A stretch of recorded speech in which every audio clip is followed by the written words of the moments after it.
out the sky onto my heart to cover up what I don't wanna show. I let you in deeper than I let anyone else before. Loaded up with my broken pieces, took them all and made them yours. Didn't know what my heartbeat needed, skipping out, no I can't keep score. When I lose my breath, boy, you got me breathing. Oh, every little thing you do, every time you hold me, take me higher, higher. Every little thing you do, every time you hold me, take me higher, higher. Ooh, you take me higher. Ooh, you take me higher, baby. You take me higher. Ooh, you take me higher, baby. You take me higher. Ooh, you take me higher, baby. You take me higher. Yeah, you take me higher, baby.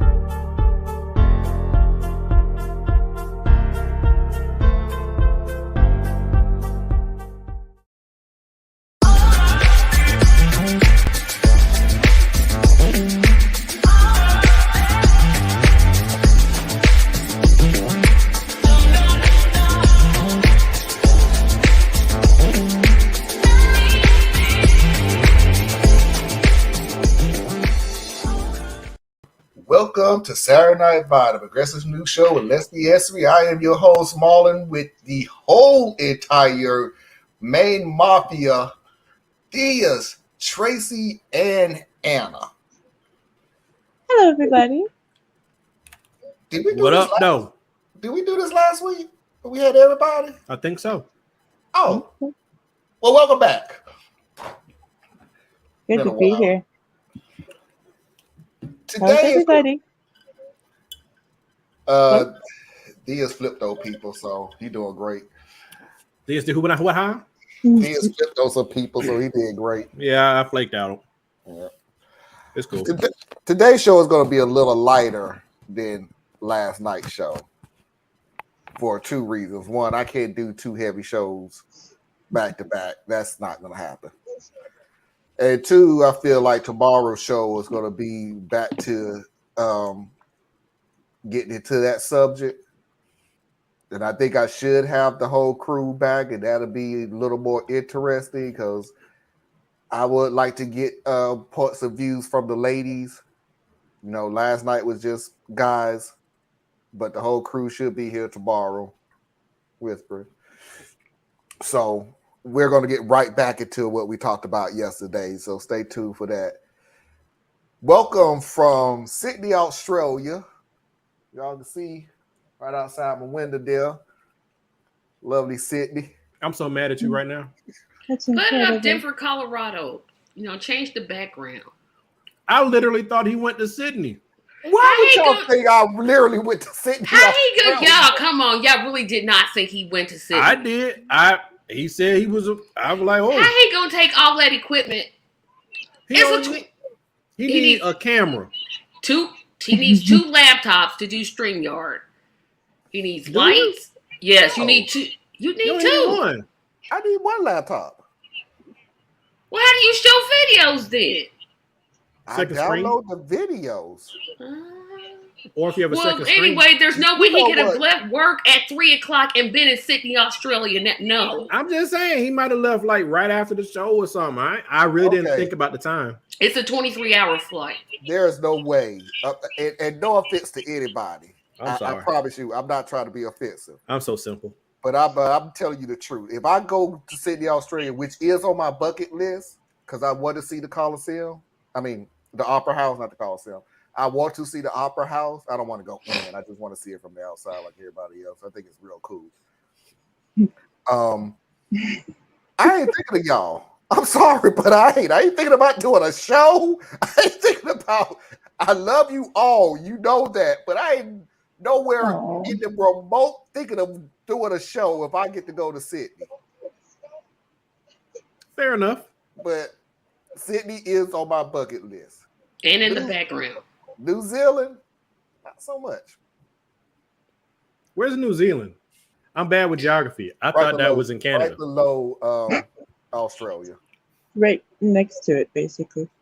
Is it like on the continent of Australia? No. No. It's their own islands. Yeah. Well, I know. What is it? Is that? Oh, okay. I have to look at a map somewhere. I told you, geography is not my thing. I was about to ask you is never mind. Tasmania. I was about to ask if that was it, but I'm like, no, that's off Africa. Me and geography, we're not friends. Nope. I've never been good at it, so I'm taking. I said I thought it was right below it. Anna says it's right beside it. I'm going with Anna because I'll probably look it up and go, well, damn, it is right beside it. So, okay. All I know, it's kind of right beside it, right below it. If you think of Australia being a kind of a crouching bunny, it's eating like a carrot, and that's New Zealand. Oh, all I know is Australia has like, I know other places have issues too, but I'm like, everything there's trying to kill you. So I don't want to go. And, I don't want to go. I saw a picture of that giant bat they got. It's like 5 feet long. Sati That's agrees right, with Sati. you. I agree with you. Don't nobody need to be around that. What did you do to him? Go. No, Sati agrees with me about that. Yep. Going to the continent where everybody trying to kill everybody. Hello, Susan. Hey, Susan. Everything is poisonous. Hello, Mickey. Hello, Mickey. Hey, Mickey. All right. Well, without further ado, let's get this party started.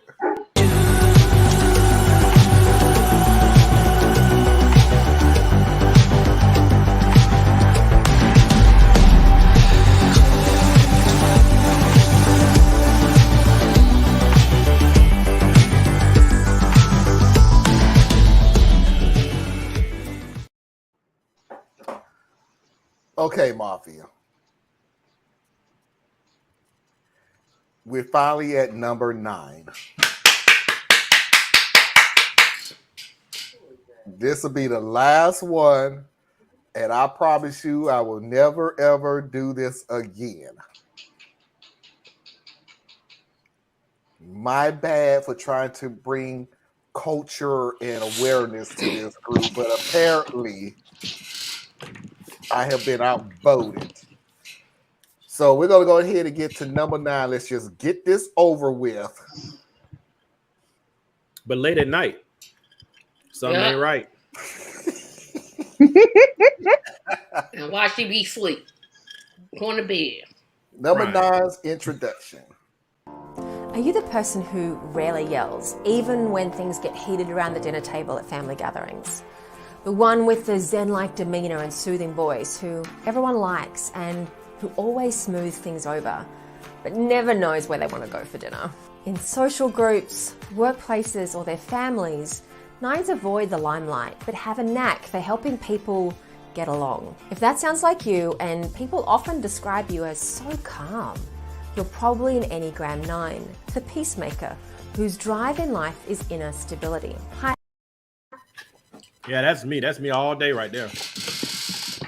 That's me. I am so freaking zen. You know what I'm saying? Like calm, chill. That's me. That's me for real, man. Burn it all down peacefully. You know? That ain't nowhere near me. Because you yell at me, I'm yelling at your back. So I don't know how that's going to work. No, I like to keep things calm because I know I do bad when things get heated. I'll hold a peaceful conversation with you. As long as you keep your tone, I will keep my tone. Now you start raising your voice, I'm gonna raise mine. Yeah, that's not my strong suit. You start raising your voice, I might raise my voice for a hot second just to let you know this ain't where we need to be. And then I'm going right back down again. I don't, yelling is just so, it's not me. I at a certain point, I think I would stop talking to you because I'm going to take it. Because here's the deal: when I'm holding a peaceful conversation with you, and you start yelling at me, I'm going to raise my voice. If you start getting blustered and everything, you didn't come into the conversation with good faith, so I'm not going to waste my time with you. So we're going to walk away. Now here is the viewpoint that's going to mess everything up, in which I use the old saying, this ain't going to end the way you want to, where you thought it was going to be. If I walk away and then you do this whole pulling on me or jumping my way and want to continue holding the conversation, okay, we're going to finish the conversation. It ain't going to finish the way you thought it was going to happen. Because when you start yelling at me, I'm going to take it as a form of intimidation. And since I'm not intimidated because I slowly walked away from you, not run, not cower away, not stutter, and you just assuming that we're going to finish this conversation no matter what, okay, we're going to go your route. We're going to go your avenue. We're going to follow your rules. I ain't saying you're going to win. I just said we're going to follow your rules. I actually do relate to number 9 in a few different ways. So far. I mean, ever since I was a little girl, I was the one who could talk to everybody. And I would often be sent as the ambassador kind of thing. I like things peaceful. I often need things peaceful for my health. And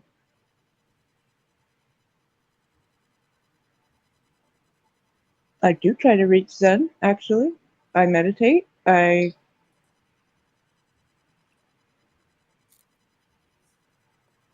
Mama. Hello, Mama Heart. And I do not yell. If I'm angry, like my mother, I get quiet. And I don't mean I stop talking. I will talk very lowly and dangerous. My nephews know that. The quieter I talk, the more trouble you. I've told my kids this for the longest time. If I'm yelling and screaming and just acting a plum fool, it's because I want you to understand where I'm coming from and get things under control and everything else. If I start kindly and politely talking to you quietly, it's because I've already figured out what I'm going to do. So it doesn't matter what your response is going to be. I've already figured out what I'm going to do. So why would I yell at you? Which means, i.e., no matter what comes out of your mouth, you're in trouble with me. The quieter I get, the worse it's going to be. So, LOL, and same here. People who know me know it's dangerous when my voice drops. Yeah, because why am I going to yell at you now? I know what's going to happen.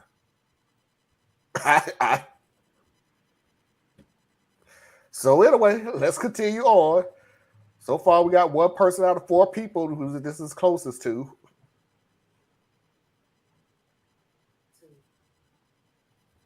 Things you muted? Oh, I'm sorry. I said I was 9-ish. 2 out of 4. 9-ish. Let's go to the growth before. Let's go to the core before you say you 9-ish. And today we'll start with the core elements of the Enneagram 9. 9s earn the nickname the Peacemaker because they instinctively create harmony in their families, their teams, and within themselves. Minimizing their own agenda, they are gifted mediators, always able to balance multiple perspectives and find silver linings. A 9's motto could be, give peace a chance. Famous 9s include Queen Elizabeth II, Alicia Keys, and Ariana Grande. Here they go, knowing the That celebrities was again. random. Oh, that was PlayStation. random. Oh, That's Tesla. very random. Wow. Didn't Alicia Keys steal somebody, man? Yep. That's not a peacemaker. That's a home wrecker, but not a peacemaker. She stole him peacefully. Yeah, and they're happily married to this day, apparently. Happily married to this day. Yeah, this is none of me. Yeah, that one was random. I wish it would be, but But it's fun at work. I really am that I, person. I I truly am. Like That's everybody. because they paying you. No, it's because I don't see how you can achieve the objectives if people are at each other's throats. So I'm always the one who's yeah, establishing calm across individuals, work groups, the whole nine. And that's really just how I roll. Now, my personal life, I'm a little bit more combustible, but even then, it's like I can't help but not be like I want to be more aggressive than even I am. I just don't know how. I listen to a lot of these. I listen to these new videos now. I don't work here, lady, and choosy beggars and things like that. And I listen to some of these stories where they talk about the toxic environment. And believe me, I worked at some. I didn't notice until now. I just thought that was the way work was. Now that I'm a little older, I just go, man, y'all managers really were a-holes. Like, y'all really got away with a lot of stuff by having these little power trips. And one classification of it is, do you not feel bad that people quit because of you? Like, does that not sink in at some point that you Or are they oblivious? I think No. They may not know that's why they quit. No, they know exactly who they are, and they're probably proud of themselves. Like, yep, got her to leave. In some cases, yeah. God, that's terrible. Well, I mean, it's funny. I had a conversation with a friend of mine today, and I was telling him like when it's one of the reasons that some of my current peers don't like to have these kind of conversations with me, because I understand from the standpoint of like labor, so to speak, and I understand from the side of management, and I understand from the side of ownership because I've been in all three positions. And sometimes that supervisor you think is just so terrible. Sometimes they are terrible. But sometimes they're dealing with a workforce that won't do their job. Like, you won't do the basic part of your job. Show up on time. Be diligent about your work. You ain't got to break your butt and break your back all day long, but be consistent with your work. You know how hard it is to get a team where 90% does that? Nope, I disagree. Because if you look dealing with a lackluster workforce, there's something you can do. It's called firing them. But that takes a process and it takes time. And so, and what happens to the supervisor who's known for writing you up and walking you through the coaching process to the point you get walked out the door?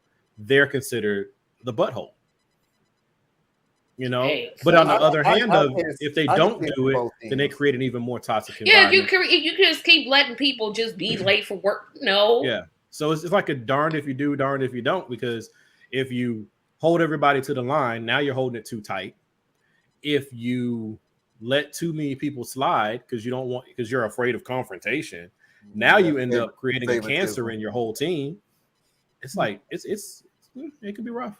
I can see it from both ends, especially from the employer's point of view, because I always wondered about some people who, well, ain't nobody gonna take care of my child. Well, I ain't my fault that the bus is late. Well, I just didn't feel like I told you I was sick and everything. And my whole view of that was, did you say any of those things during the interview?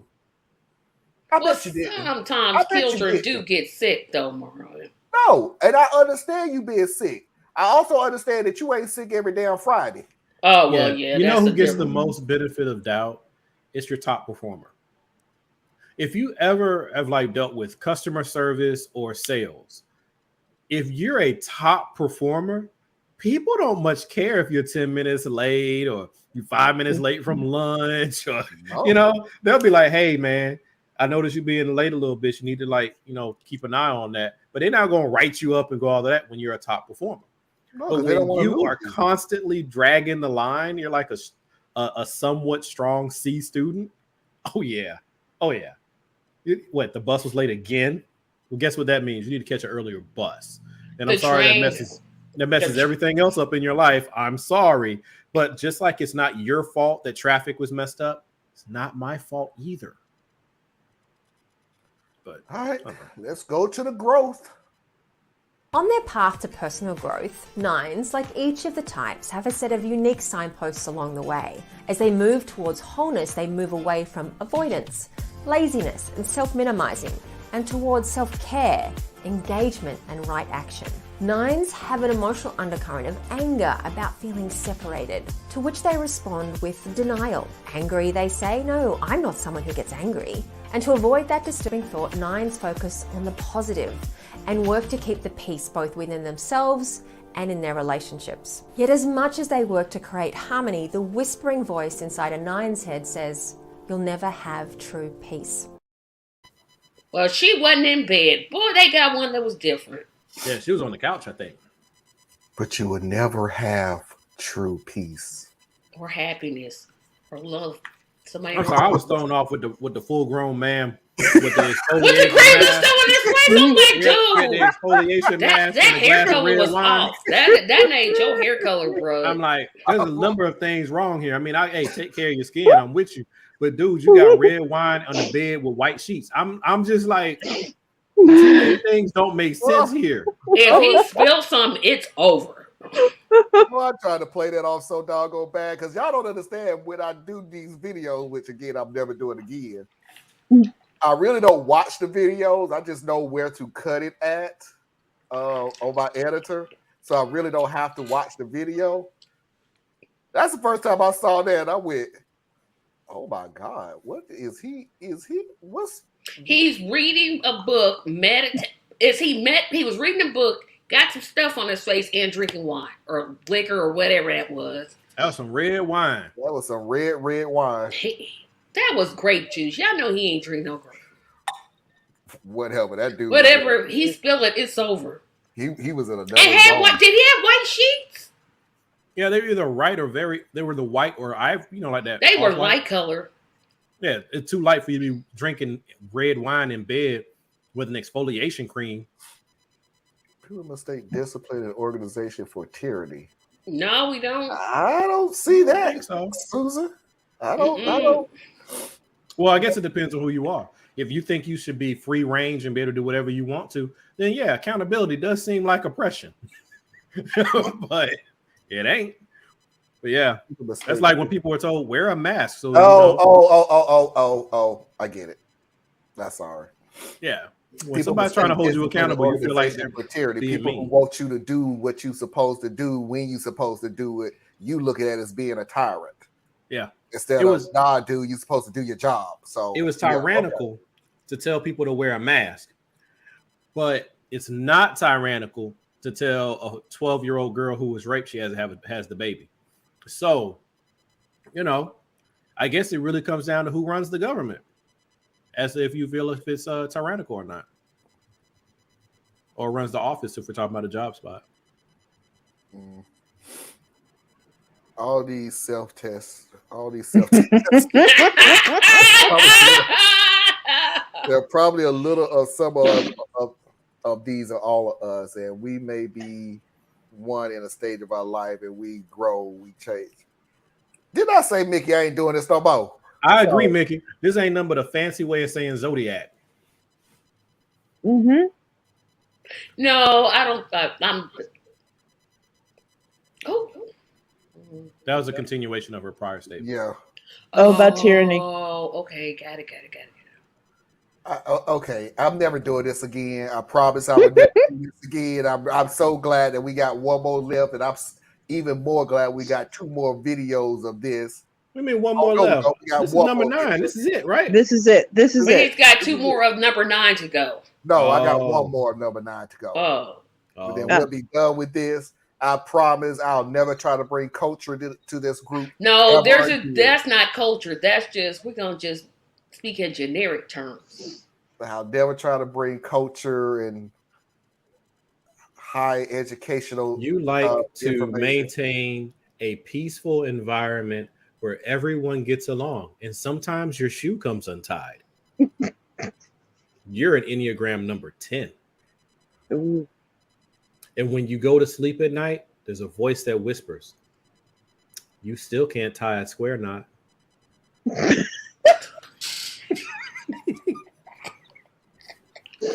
hell is you talking about? Healthy and unhealthy, so we get this crap over with. Each Enneagram type also has unique stages of development and corresponding healthy and unhealthy behaviours. Healthy 9s make others feel welcome and included, help groups function smoothly, and radiate calmness and patience throughout their families and workplaces. Healthy 9s are wise counsellors, exceptional confidants, and gifted mediators. 9s in stress become lethargic and passive-aggressive, chameleons who mentally or socially disappear. At worst, 9s become completely inert, fatalistic, and unresponsive. For each of the types, growth means more acceptance and awareness of our unique type, which provides greater inner peace and a greater ability to act intentionally rather than unconsciously. Growth for 9s means expressing their own preferences and opinions, and then taking action on them. Standing up for themselves, even if it causes conflict, is a crucial way for 9s to grow. Being more assertive and adventurous will also stretch their natural tendencies for retreat and routine. So that's the Enneagram 9 in a nutshell. That is it.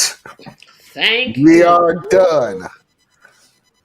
Hey, can you play number 3 again? I want to know about the Enneagram I number 3. refuse. Don't be asking for no replays. We don't know. LL Mom, we still love you even if you did strike out. Wow. Nikki never, she always says what's on her mind. She's an Mhm. Enneagram 10. I don't give a crap. Yeah, maybe I should do Enneagram 10. Yeah, I'm a 10 then. Yeah, I'm a number 10. Yeah. Hey, y'all. I'm gonna blank out for just a second. I'll be right back. Okay. All right, so we're completely done with Enneagrams. I'll never do that crap again. And like I said, we're just gonna have some fun on this show. So the majority of these videos are, am I an a-hole? Oh my God, I can't believe that happened. What's wrong with people? I can't believe they did that. I can't believe they said that.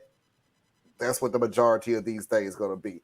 I do have one, am I the a-hole? And I can tell you off the bat, it didn't even take me long to have my answer to it. But that may have something to do with I've had kids before and I know how my mind works now.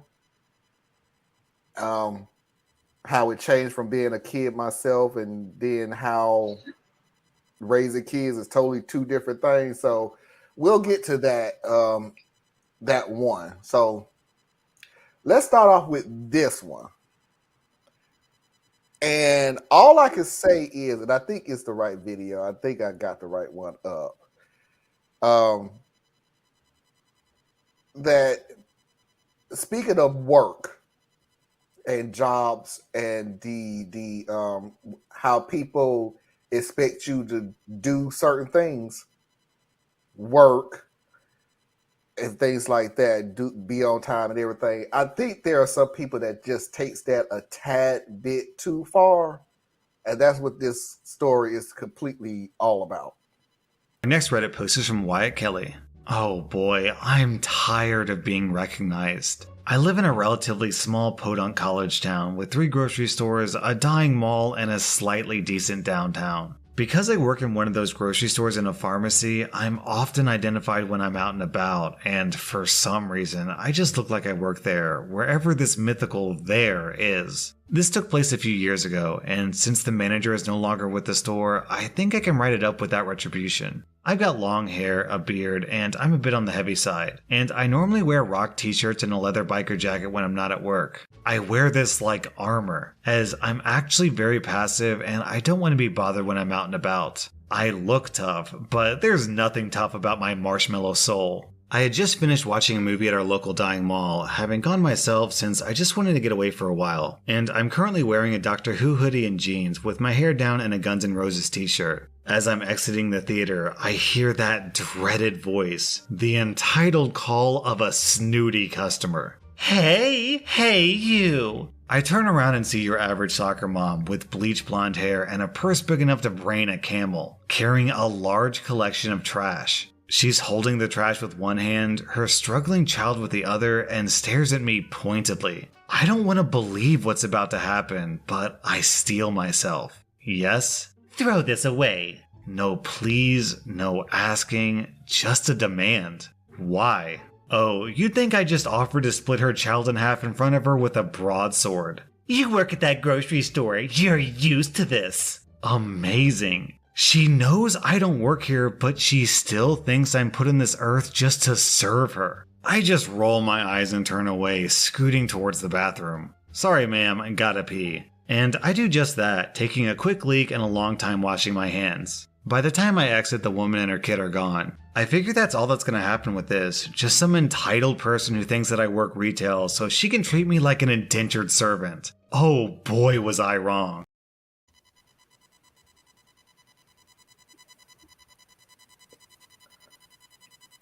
Muted. Muted. You're muted. I missed the whole first part of that, so I don't know. Basically, this guy works in a small town, and what happens is, because it's a small town, everybody recognizes him as working at this grocery store. So what his issue is, no matter where he goes, these people assume no matter where he at, like he was at the movie theater, that apparently he's still on the clock. Let me rephrase it. They don't care if you're on the clock or not. Mm-hmm. They just assume that you're working. So this lady walks up to him completely out of uniform. Completely out of uniform. There is no way you looking at this guy and think he works there. And asks him with a bag of trash, can you throw this away? No, please. No, thank you. No, nothing. Just that's where I came in. Okay. Yeah. So just throw this away. Not even can you. Can I go on record as saying that I don't believe it? But okay, go ahead. Oh my God. You don't believe nothing. You really honestly believe everybody live in Camelot and none of these things could actually happen? No, I just don't believe the way they're laid out here. But, you know. Okay, let me rephrase it. So you do not believe people can be this entitled? Oh, no, I absolutely believe people can be very, very entitled. But the way that the story is like spun together, it's just, something's missing. I don't think he was putting himself in some bright light or anything. This dude basically saying, I work at Burger King, but when I'm in Target, because they know I work at Burger King, they treat me like I'm still the help at Target, and that's my problem. Why would that not happen if you're in a small town? Why would that happen in a small town?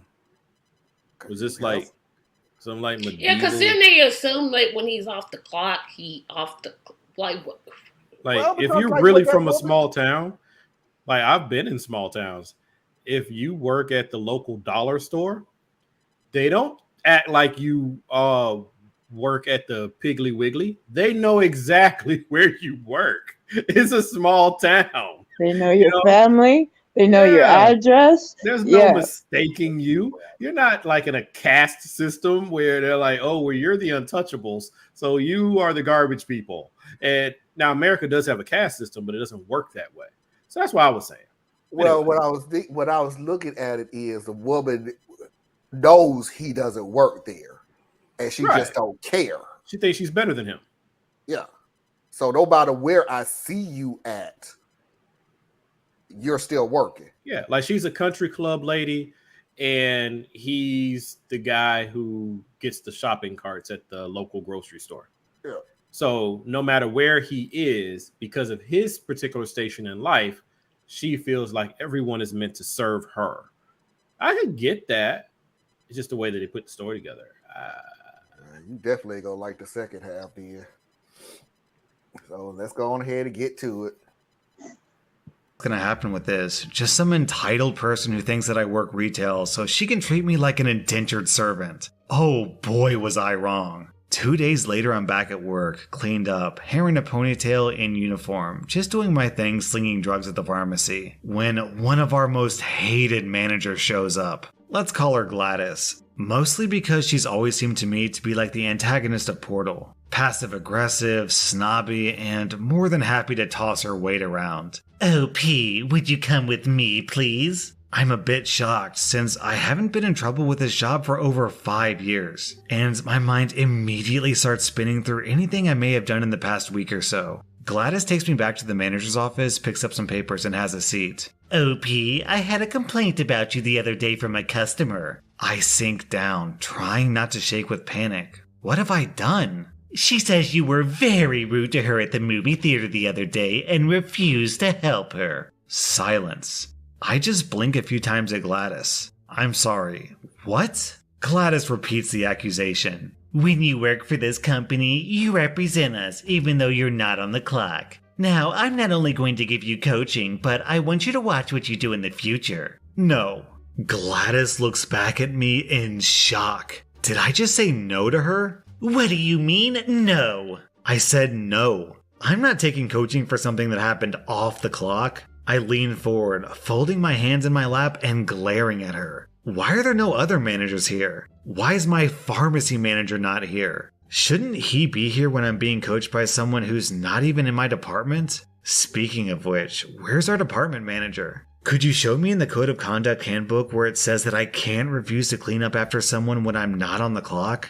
Doesn't it say in the training videos that we watch to not work off the clock? Gladys is doing her best impression of a gaping fish by this point, eyes wide and staring back at me. I don't think she was expecting the happy-go-lucky nerd in the pharmacy to take such a hard line and not just roll over to her casual bullying. I stood up and opened the door. If you want to take it up with my manager, please do. But do know that if I hear anything about this, I'll take this all the way to the store's manager, your boss, or corporate if I have to. I left shaking with anger. I'd heard others in the store complain about this manager before and how she tried to toss her weight around, but I'd never had it happen to me before. I don't know if the original customer was a friend of Gladys and she thought she'd get some revenge, but I never heard anything else on the matter. 2 months later, Gladys was let go in a store restructuring. Every other manager was shifted or reassigned, but she was the only one to be shown the door.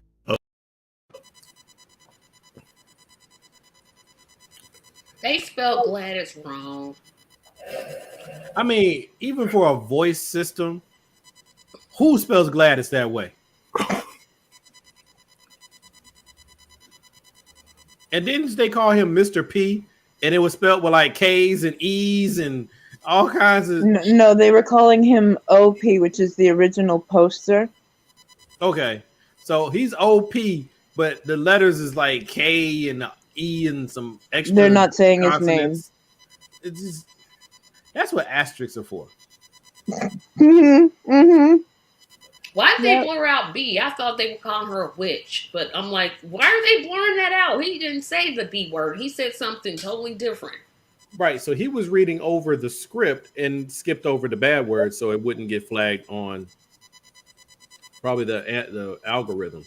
But this segment was more realistic. I have to say they paid much better attention in their creative writing class. Mm-hmm. So this was much better, way better structured. Now, with the whole passive personality that was being portrayed, I find it very, very hard to believe that they communicated in such straightforward and strict terms as what they did. It's more like you're telling me what you would have said, but what you did say was something less than that. But does anybody hear a sound? I do. Okay. Yeah. Okay, I thought it was just me. That's just Special Agent Johnson. You could come, Agent Johnson. You could come and shut this down. I just don't even care no more. Feel free. Feel free. Go ahead. But see, then it stopped. I've been in small towns where everyone does have this interesting, we know each other, we know each other's families, we're all up in each other's business in, I want to say the best kind of ways, if you're okay with that. It almost sounds like he was new to this town and didn't quite know that everybody has their connections, and definitely Gladys and that woman had their connections. I'm still wondering, why did they spell Gladys wrong? Like, they They're didn't just even, making it they up. got GLADOS. I'm like, when did Gladys start being spelled with an O? With O? weird punctuation at that. The O was like capital. The O was capital and the D was. I'm like, okay. Like I said, you are the people who would look at a horror movie, severed heads rolling down the stairs, blood on the wall, splattered brains all over the place, and y'all are the group of people to go, boy, them some nice curtains. And you notice how he kept saying she's throwing her weight around? Was he suggesting she was a big person? Or was that just was me? saying she was a big girl. I think because he said it the way he said it. I'm like, oh, he trying to throw some shade. Mm-hmm. I didn't That's what I heard. Yeah, the way he said it. If you go back, don't go back. But if you watch He it said again, it like at least twice. He said it more than twice. He said it like 3 or 4 times. I'm like, why does he keep saying her weight around? Like, she threw her weight around. Okay, she a bigger person. So what's wrong with big people? Now maybe she was a really skinny person and she was throwing her weight around and it just wasn't that much weight. Yeah, but the way he said it, I'm thinking he's saying she's a thick gal. Yeah, I think that's where he was headed as well. See, never mind. I hate this group. With every Well, which is it? You love us, you can't be without us, or you hate us? I know. I mean, a minute ago he was saying What, hi didn't he? and being nice. Just sitting there, we didn't tell him to make funny jokes and sit there and say she threw her weight around. I'm not coming back from Sydney. Yeah, you'll be back when you get up from Charlotte or wherever it is that you actually live. From the basement, that's where you at right now, right? The basement. The basement? Good gracious. I don't know where you take your shows at. Hey. I'm currently in the basement. Can we not be picking on the basement? I'm not picking on the basement. I'm not picking on the basement. No, Marlon was like the basement. I would be in the basement. I'm sorry. I apologize. That kind of threw me. Every time I think of basement, I think of somebody who still stay with their mama and they. What's wrong with people that stay with my their mama? mama stay with me. I got mine. Thank you very much. No. Thank you. First of all, they got mothers. And second of all, it costs too much to be living on your own in these streets. Especially, I don't live with my parents. But what I would say is for the people that do, I'm not going to sit here and hate on them because we come from a community that actually have multi-generational families. In the same house. And it's very good to do that. Need to start going back to that too. No, we absolutely should. Yeah, we need multi-generational housing so that we can begin to go back to taking care of our elders, right? Yeah. There was a reason that we would birth babies with our grandparents and our great grandparents. You knew we had no insurance, and we couldn't go to the hospital. Yeah, because we couldn't afford to. We weren't allowed at the hospital. Yeah, we weren't allowed, or we couldn't afford to.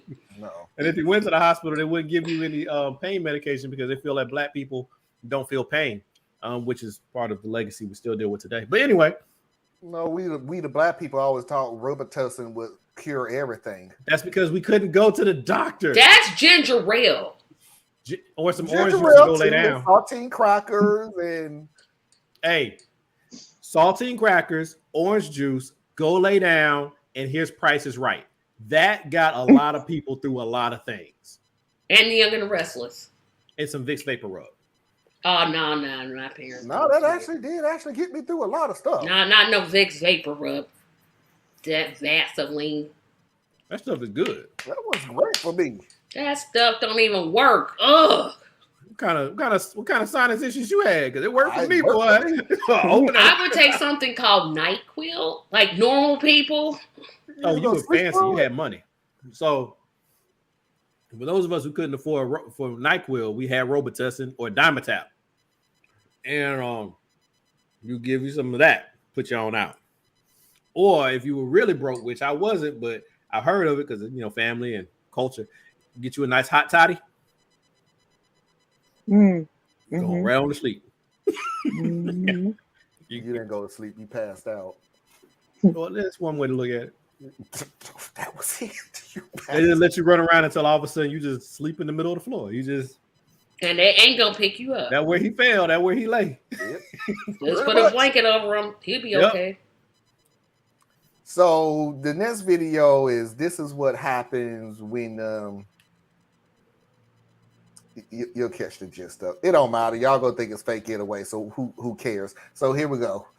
This is from Ha Ha Ha Thunk. So, a sweet older lady in our church was a retired nurse. She never married and she had no kids. She had a heart attack, and while she was in the hospital, her niece and nephew thought that she was dying. So, they came to her house and took her stuff. Her apartment was small, but she had some very nice crystal and silver and some lovely antique furniture. When she came home from the hospital, she had no dishes and almost no furniture. Her niece and nephew denied it, but the neighbors had seen them carting everything away. Several years later, she passed away. Her most recent will, dated after her heart attack, left $1 each to her niece and nephew. Everything else went to the church. Her estate was $9 million. Now that one I believe. That one I believe. How he know any of this? Who is he? He's the nephew that got the $1. And he's mad. One of the ones that stole from him. Oh, okay. That one I believe. I've He heard had a people. lot of information from somebody who wasn't in the family. People do that all the time. They believe their hated relatives 50 cents, $1, and then leave the rest to charity. This one I believe. And they also have all the time where the family members rob the older people and mess up their credit, use up their savings, and bleed them dry till they die, and then try to take everything from the house. But they didn't even wait. They just went in there when she had a heart attack. That Tracy, I promise you, that kind of threw me because you notice how he started off being like they were going to do something real sweet or something. Like, and she was in the hospital. Her niece and nephew found out that she was in the hospital. So they decided to rob her. So it's another creative writing experiment because I'm still going to say, who is this person? He's the nephew that got the $1. But he was speaking like it wasn't him. Yeah, he started off, he wants everybody to believe he just loved his aunt. But this little old lady who lived in the shoe, I don't know what to do, right? It is how he talking about it. But I'm like, how you know what kind of furniture she got? How you know what kind of article she got in her house? Well, how are you talking to the neighbors? Who are you, buddy? I think he was her pool boy lover. And she No. He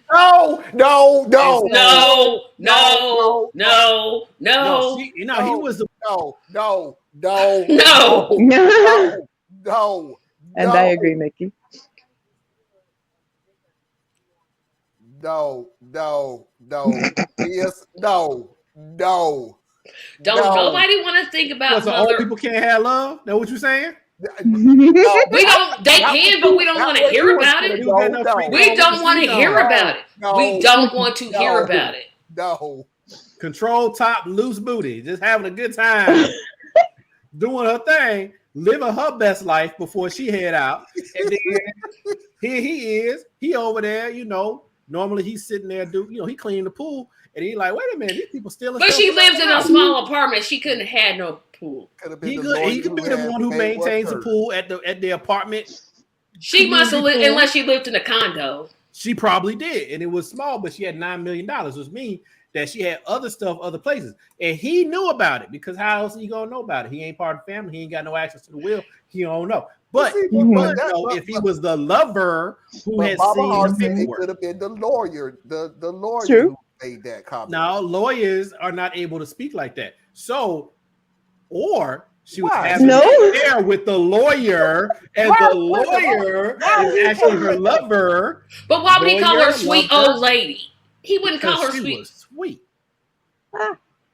Like sugar. Just because she was an old lady doesn't mean she don't want to. We didn't say that doesn't mean she can't. We just don't want to hear about it. That's all I'm saying. Retirement homes have a tremendous issue with gonorrhea, chlamydia. La la la la la la la la la la la. They still getting it on. La la la la la la la la.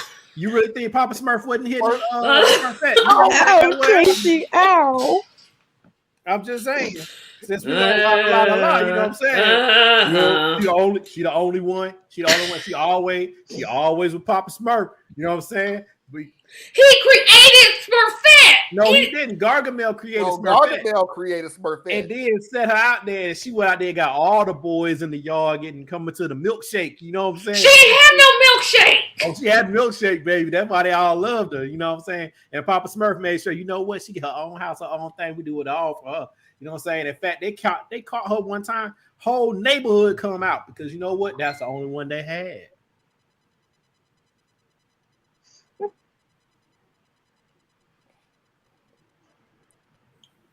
That's right.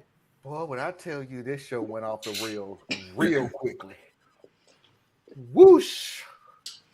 Papa Smurf. All right, so get back to the next part of where the lover lawyer is telling us about his, sugar mom. that was the lover lawyer. So she done went from the pool man to the lawyer? Well, y'all said it might be the lawyer, so that's a lover lawyer. No, I said it was the lawyer who was telling the story. I ain't say the lawyer, the lover is the lawyer. I'm saying the lawyer is a lover. You would say that the She lawyer might is the still be lover. with the pool man too, because you all know how Miss Jessie got down now. Y'all don't know how Miss Jessie got down. How she Miss? She the freak of the week, you know what I'm saying? She knew her thing, you know what I'm saying? We're going to a similar story. She ain't never had a job, but she got $9 million, you know what I'm saying? That's because she do something real good, you know what I'm saying? So Post from Sublime Dom. A coworker of mine is in the midst of a situation like this currently. He used to run errands and do odd jobs for a nice old lady who was in a care home. She had only moved there initially due to her husband's death, but after he passed, she stayed. My coworker would run errands to the post office, pharmacy, her favorite bakery, etc. twice a week or so while doing his landscaping, and she would always give him like $75 to $100, with holiday bonuses being over $500 occasionally. She was rather well off, and her son had died, so she had no other family around. When she finally passed away, my coworker was told that he was named as the beneficiary in her will. He was flattered and figured that it would be a small but appreciated sum, perhaps a few $1,000s at most. When he got the official call from the lawyer handling the estate, he was absolutely dumbfounded.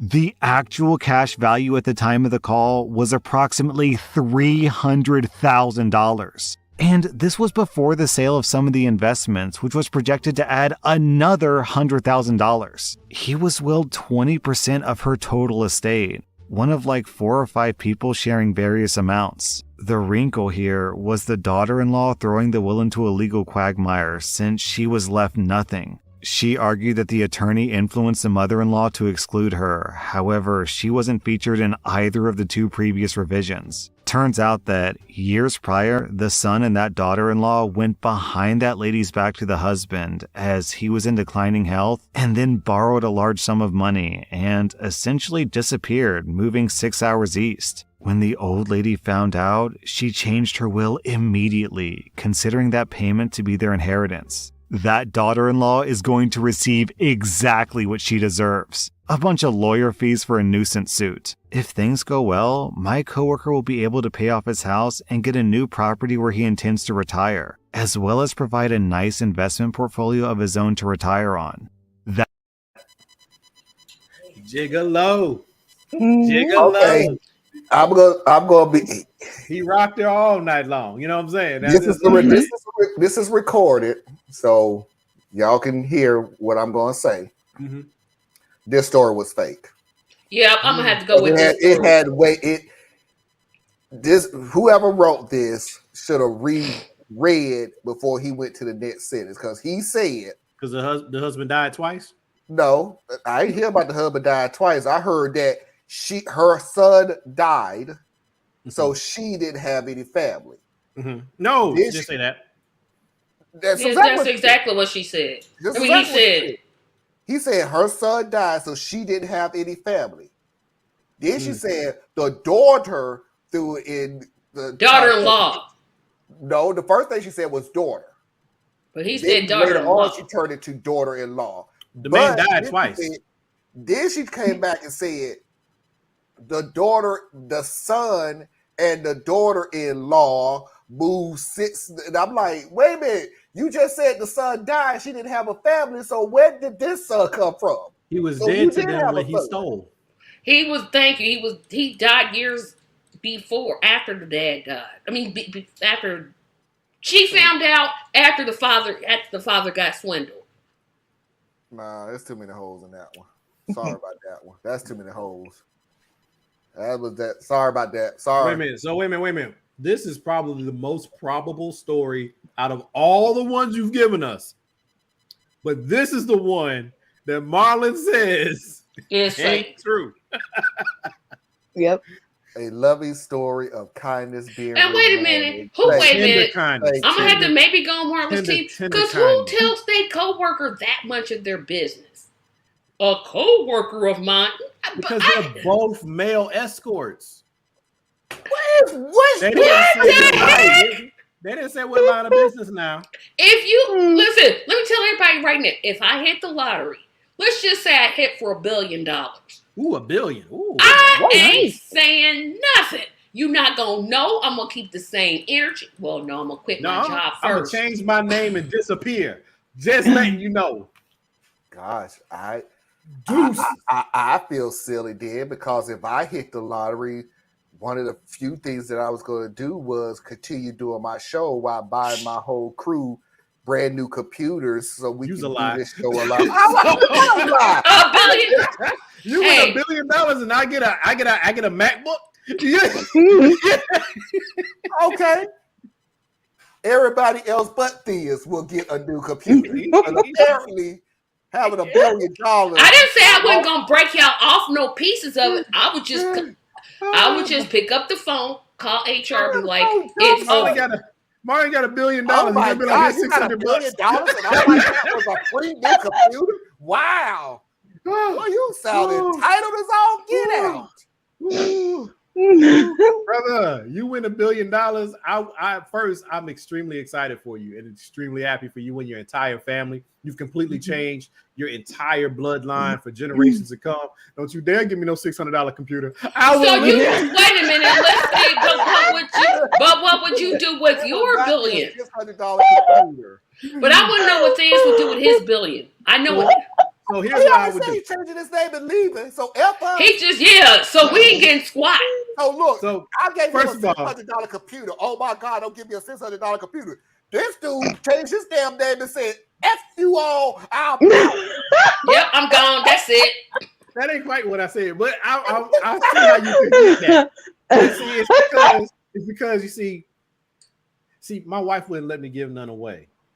It's Now it's his wife's fault. It's her fault. You know, it's all her fault. Oh.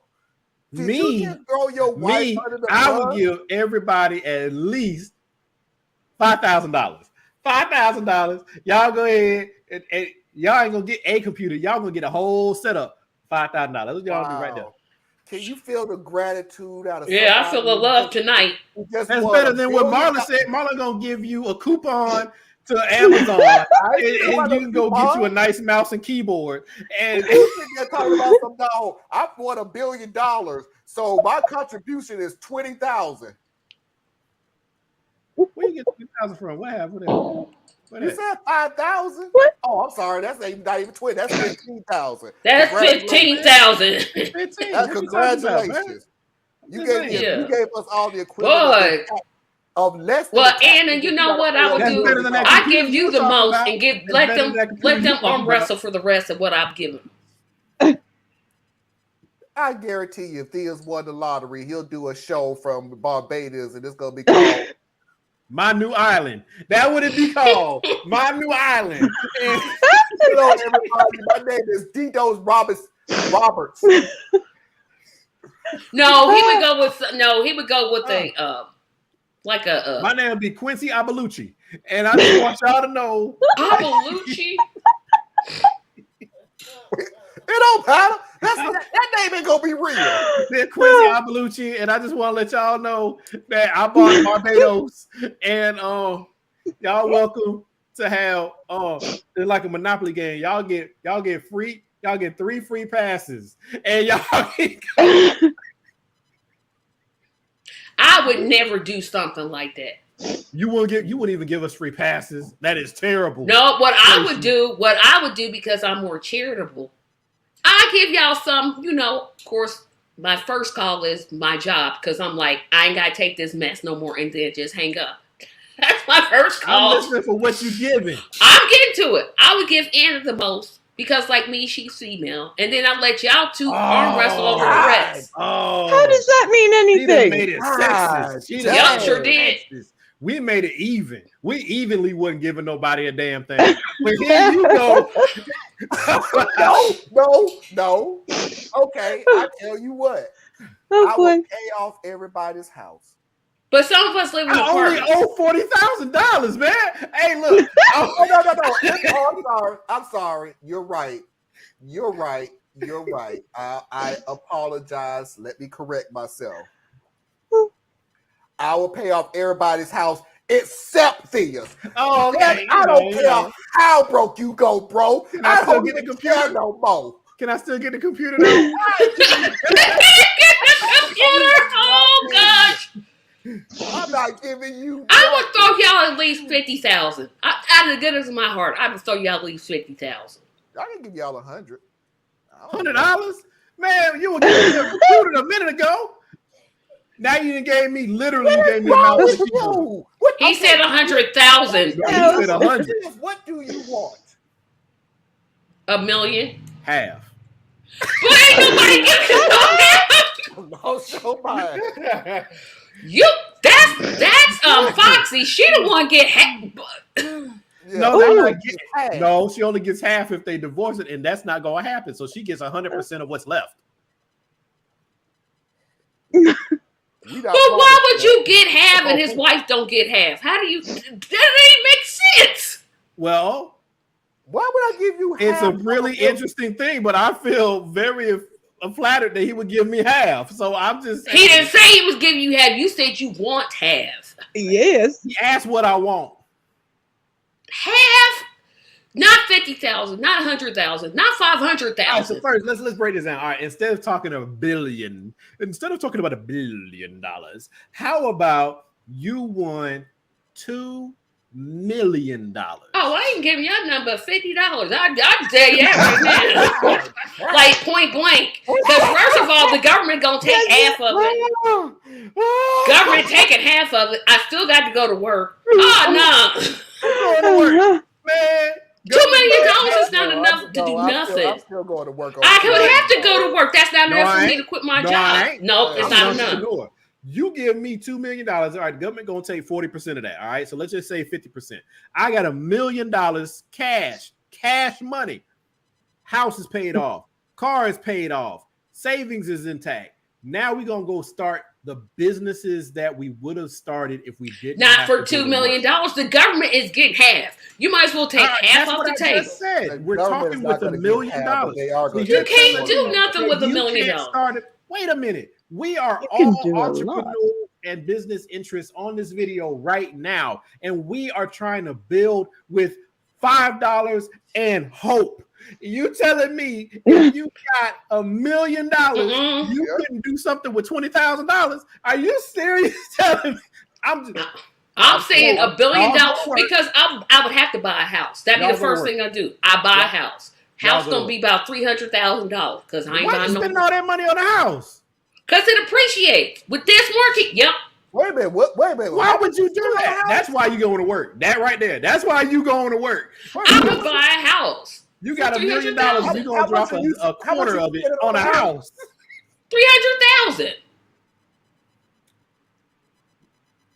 At this point, look. That's just about average. That's average. I don't know where you living at. Between $250,000 and $300,000. That's average price for a good house. And then I flip and see. Then I live in for a year, and then with the housing market the way it is, I sell it for $500,000. That's $200,000 that I already pocketed of the other $500,000 I already got. Now you moving into another house. You got to take a couple $100,000 houses and. Yep, I become a house flipper. But I wouldn't quit my job. No, that's not enough. Man, my job be gone. Look, $1 billion is the only thing that would just make me say, "Okay, I'm done." Okay. No. If I win $10 million, I'm out. I no, that's five. You can't even What? 5 million. Hoist. I don't know nobody else's pockets, so I'm just gonna pick a number. If you're making $50,000 a year right now, and you get $10 million, and you saying I gotta keep going to work, Yeah, but part time. I understand. I That's can a stay there problem. full time. Yeah. The ahead. moment that money clears my bank account, You gonna roll up? I ain't even met with my lawyer yet. I ain't met with my accountant yet. I ain't met with my financial advisor yet.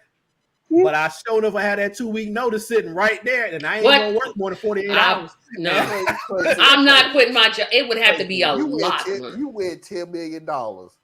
I'm not quitting my job. No. Yeah, and you also gonna roll up in there with some Daisy Dukes on and flip flops because you ain't gonna give a rat's butt. First of all, I work from home, so I basically work in pajamas already. $10 million and you going to work? Okay, you It's love not- your job. I feel you. I like my job. This first job I've liked. I like in 20 my job. years. In 20 years, this is the first job in 20 years that I've liked. I quit. All right, everybody, we got to move on. Because we a little bit over the first hour. So I'm gonna give a little snippet. Oh, just so you know, if anybody that I work for, I haven't won the lottery, so I'll be at work on Tuesday. So Yeah, we gonna all be at work on Tuesday. Susan, we were just talking about people who done made a tremendous amount of money, and apparently Theus wants $500 million, and one of us winning it, and he done lost his ever-loving mind. Whatever he's sipping in that drink, he needs to either put some water in it or stop drinking altogether. Stop drinking all together. It's just lemonade and bourbon. Yeah, you need lemonade and lemonade then. From this point on. So ask me what I wanted.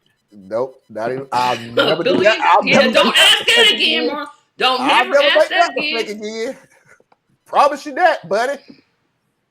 So I'm gonna give y'all a little teaser so we can have something to come into the second hour with. I'm just testing this out to see if it works. So I'm gonna show you the first video. We're gonna take our little 3-minute break so everybody can reboot and refresh and get more lemonade and bourbon.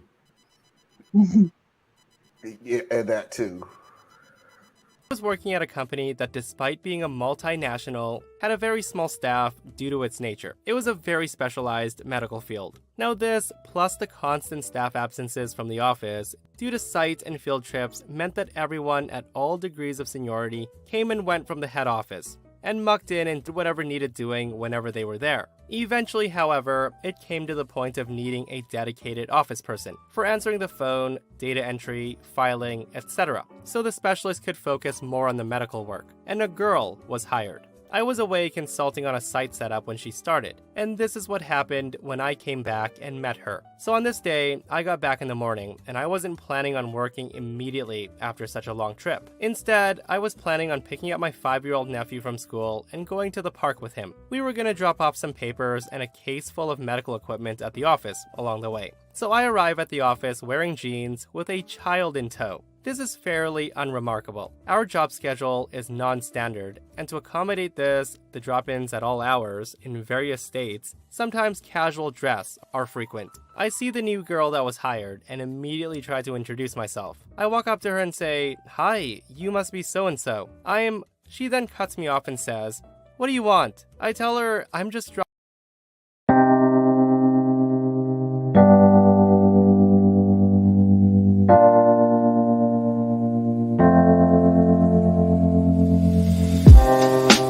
Living for weekends, wishing I could take a break from this world. Running on a hamster wheel, but searching for something I can't feel. I just wanna be a lost girl and fly. Take a breath, feel my wings spread, levitate above the ground and make eye contact with clouds. Now I'm rising, I'm soaring above it all. I just wanna be free, finally, I wanna be free.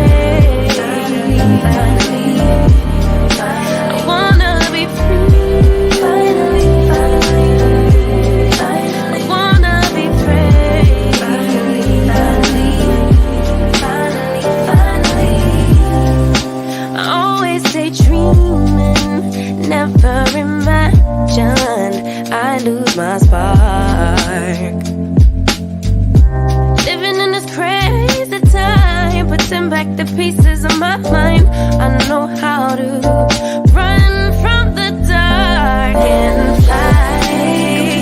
Till my wings spread, levitate into the clouds. I'm so high above the ground. I'm rising. I'm soaring above it. It all. I just wanna be free. Finally, I wanna be free. I wanna be free. Finally, I wanna be free.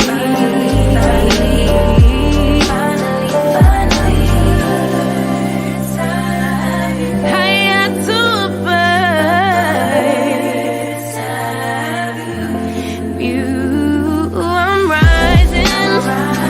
I'm soaring above it. It all. I just wanna be free.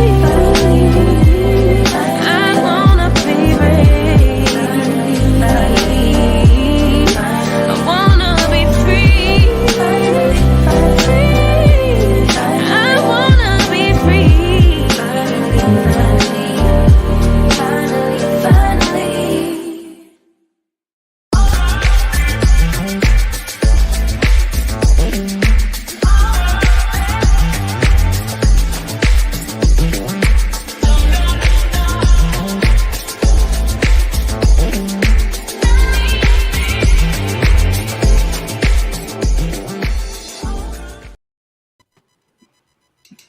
And this right here, folks, is why people don't deserve $500 million. What did I do? Not who's Who's missing? missing, Anna? Oh, I thought it was dancing. Sorry. This is why people don't deserve $500 million.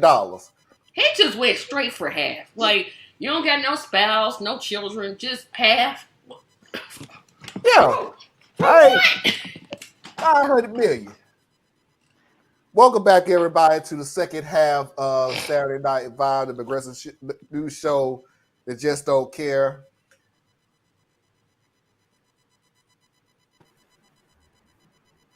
That wasn't a whole 3 minutes. It Literally 3 was the minutes. song. And you threw me off because you said, because like you tossed it to a video, and I'm watching the video, and then I'm kicked out. So I lost like 45 seconds trying to figure out what happened. Oh Lord. Thank you, Anna, for Did you letting me get know. Did you get a bourbon? I did. I am better. Good. He ain't I'm gonna so remember glad. none of this come I'm tomorrow. gonna hate this tomorrow though. Yep. You're gonna have that big old headache tomorrow. I didn't tell y'all I stopped drinking liquor, right? Yeah, that's For that. good. For that reason. Well, it's Okay. very rare that I have anything. In fact, my middle child made me decide I wasn't going to really like drink, but they're gone. So I have a few days. Nice. And then even Enjoy though it. this bottle cost me darn near $50, if there's anything $50? What did you got? You got money? Slide me 20, cut Brooke 50. So what by do you the want time- 500 million? I You drink know, like a well, millionaire. now that's why he's when they asking for. get back, if there's anything left, I'm gonna pour it out. It's not gonna be nothing left because for $50, I'll be drink. Yeah, I don't you even gotta- like you gotta alcohol, and I go drink far. every drop. I'm like, Well, I'll round it up. It's like $43, $44. it's over 20. That's too much. No, I'm done, son. No. Now, if you get something for under 20, like liquor, that under $20, unless you get a small bottle, you're gonna end up drinking like close to bottom shelf, and then you will have a hangover. Like I don't can know the guarantee difference. you gonna have a hangover. I honestly, and I've been drinking liquor for, I can't tell the difference. I mean, I can tell some of the cheaper ones. Those are the ones that just burn the living crap out of you, and yeah, but I'm done with it. I just cannot take that next day feeling no more. It just Yeah. really feels like my head is just so heavy that I can't. It's not. Oh, I don't drink to that point. That's like I'm saying. This is mostly lemonade. So like in my younger days, I drank my stuff straight. Like there was none of that mixing stuff and all that. But now it's like I don't like the taste. So I What's up, put Al? what's up, man?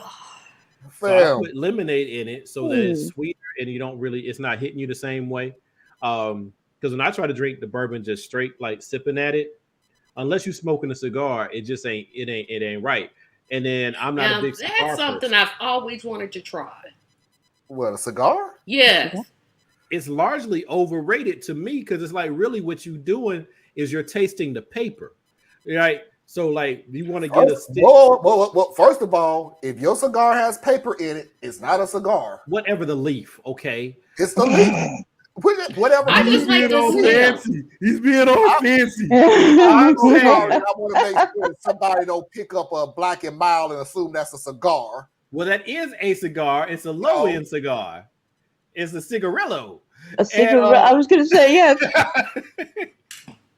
And those do taste kind of sweet, but you don't really want to have a Swisher Sweet or anything like that unless you like packing it with weed. No, I'm talking about the traditional ones, like the real Getting ones. nice Like a vanilla real Dutchie. I will tell you this, Tracy. It's basically the flavor of the smoking for 20 years now.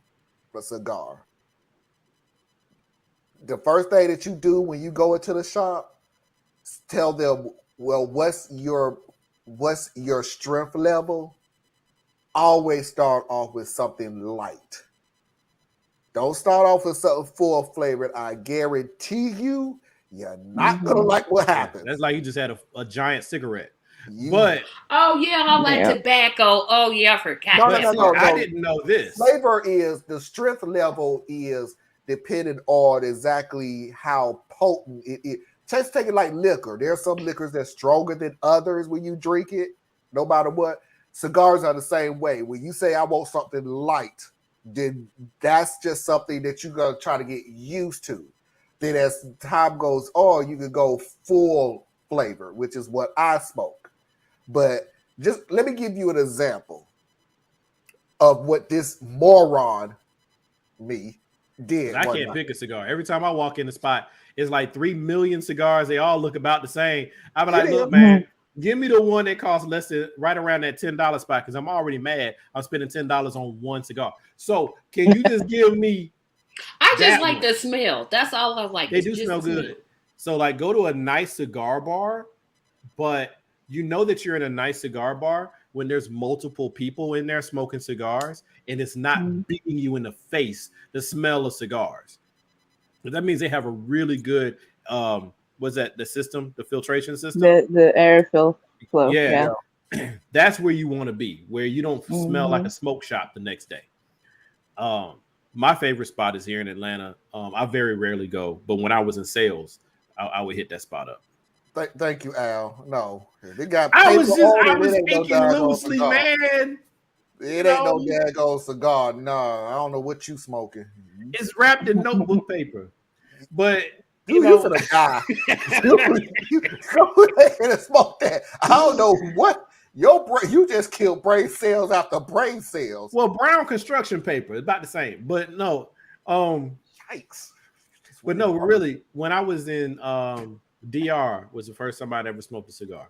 It's also the first time I ever smoked weed. And the thing about it, though, I didn't know that with a cigar, it's all about the taste. So you're bringing the smoke in, you're tasting the leaf, you're tasting the smoke, and you blow it back out. You don't actually bring it in. Yeah. I was smoking it like a cigarette. Like it was cigarette.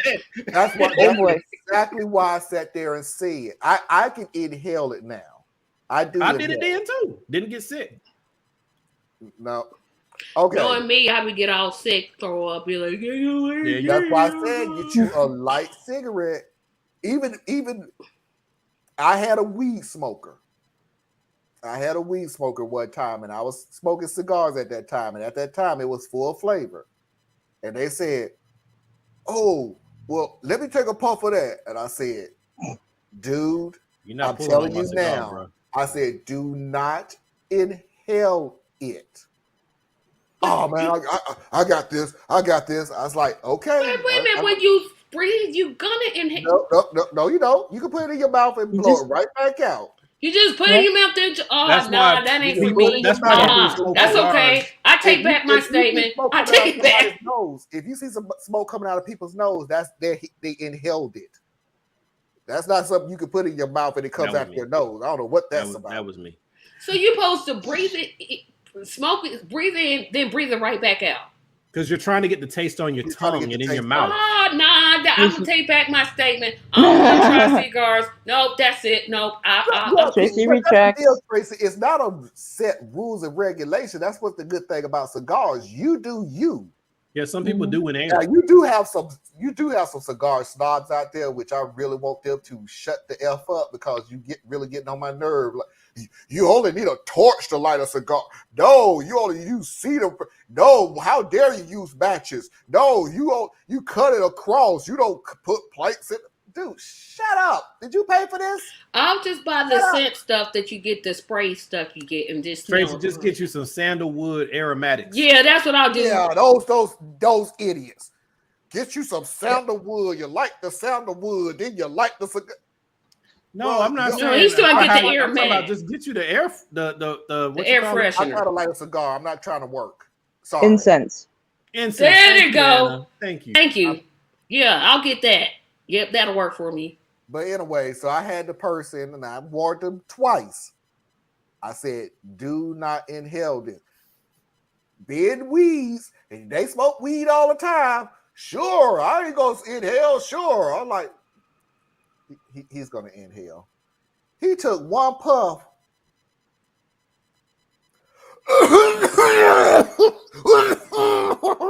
Yep, that would be me. That would probably be me. But you know what's funny? I did that. I am not a smoker. Like, that is not my thing. But I was inhaling it. I was just fine. It didn't bother me a bit. If you get you a light in a cigar, it's not gonna bother you. And No, that's okay. I'll do the aromatic. That I'm cool. I'm fine. And the funny thing about it is you'll know where your strength is because you're good with what you have, or you'll start going, oh, this is a little too light. Can we go up a little bit? Oh, can we? What just happened? You all right? Okay. She trying to act like nothing happened. We know something. Yeah. Like we just we're not gonna notice that the camera just went. Whoa. Like we just didn't see that Blair Witch Project moment right there. That nobody. We look right at you. I have a dog right next to me, and I have Oh. wires all over the bed, and she managed to pull my mic right out of the phone and everything. So, Well, as y'all can see, that everything is down at the bottom, our Patreon page and Anna's website. And I got to get Anna's YouTube page that I'm not going to jump on her about, that she started, stopped, and now restarted because I saw all the videos and I was like, Anna, don't let them pressure you. You do things at your pace, baby. Listen here, Diaz. Don't you let Listen, them. Diaz. No. Person that does one video I every have other year never should said not this. be telling Anna nothing. I have never Okay. said this to you in a million years. I promise you. Don't you ever listen to Theas when it comes to trying Yeah, to put don't videos do out. that. We talking. I told y'all, Theas put out a one video every other president. Don't listen to Theas. Yep. Theas will have you putting a video out once a year. Every leap year, you be like, oh, well, it's 2026 now. Got to put out a video. No. no, I have too much to say. Yep, let's get it on out there. We're going to go ahead and go on to the second half of the part one before we went to break. So if you haven't, please hit that like button. I would truly appreciate it. And let's get started. Hey, you must be so-and-so.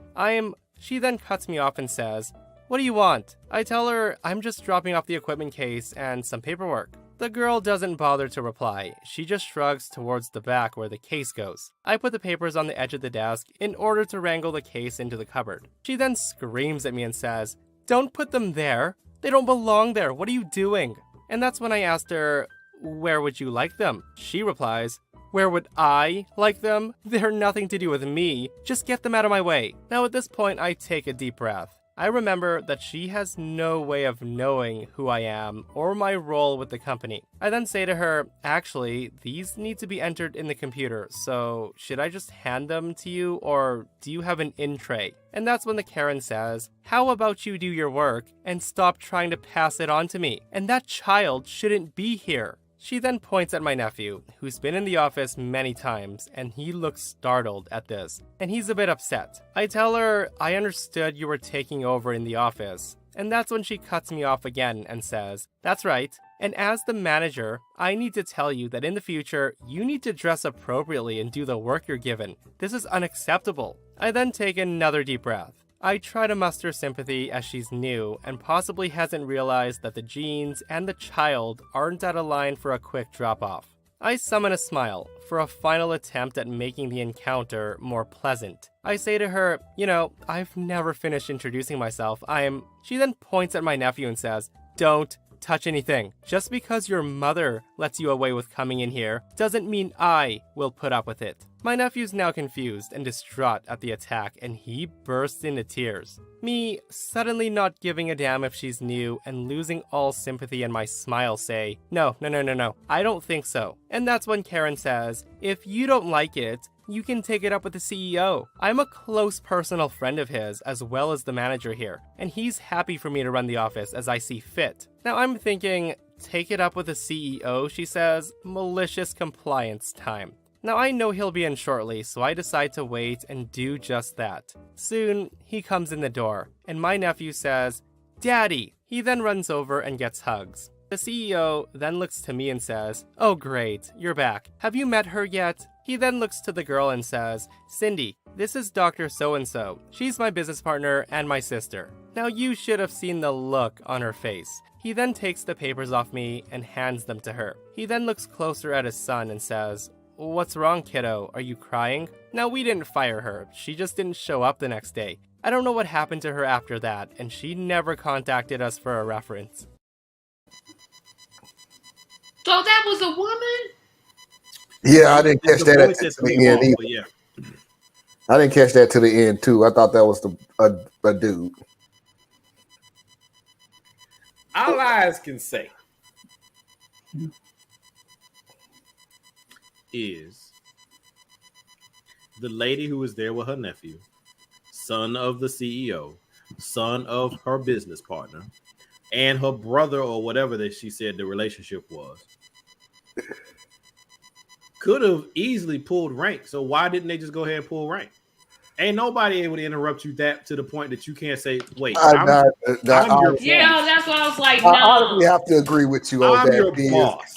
Right? Like, I'll be nice to you at first. Like, you didn't recognize me. I came in jeans and a t-shirt, just another dude who walked up in the office, right?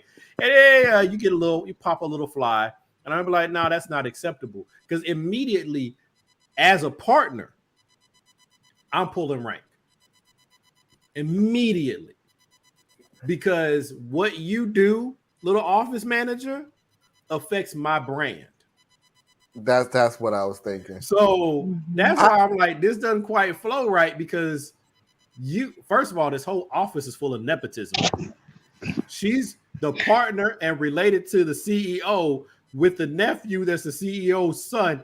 And then this person's a family friend that she doesn't even know, but who's and you multinational? Stop calling yourself multinational. This is the truth.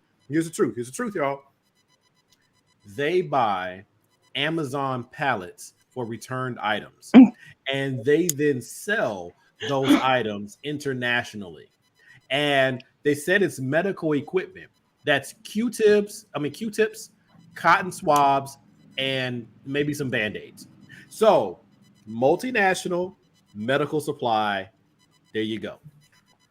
And that's, my friends, is the QAnon Corner. Appreciate y'all all coming in. Knew you was gonna go somewhere with this. I would say what? What did I just say that didn't make sense? He got his stuff from China, so all of a sudden they international. No, That is multinational. Relevant You to the story. ship Q-tips to China, ship Q-tips to Brazil, ship No, they don't. cotton They ship balls them to Canada. Mexico. You That's are what they now count. multinational. Nope, they count Mexico and Canada only. My deal is this while completely and utterly ignoring Thea's. You couldn't have got away with what do you want? Yeah, first Because off. I'm looking at you like, well, hold on. If you're talking to me, somebody you don't even know who I am, I know damn well you talking to everybody that you do know the exact same way. And this is what's not finna flow in this office.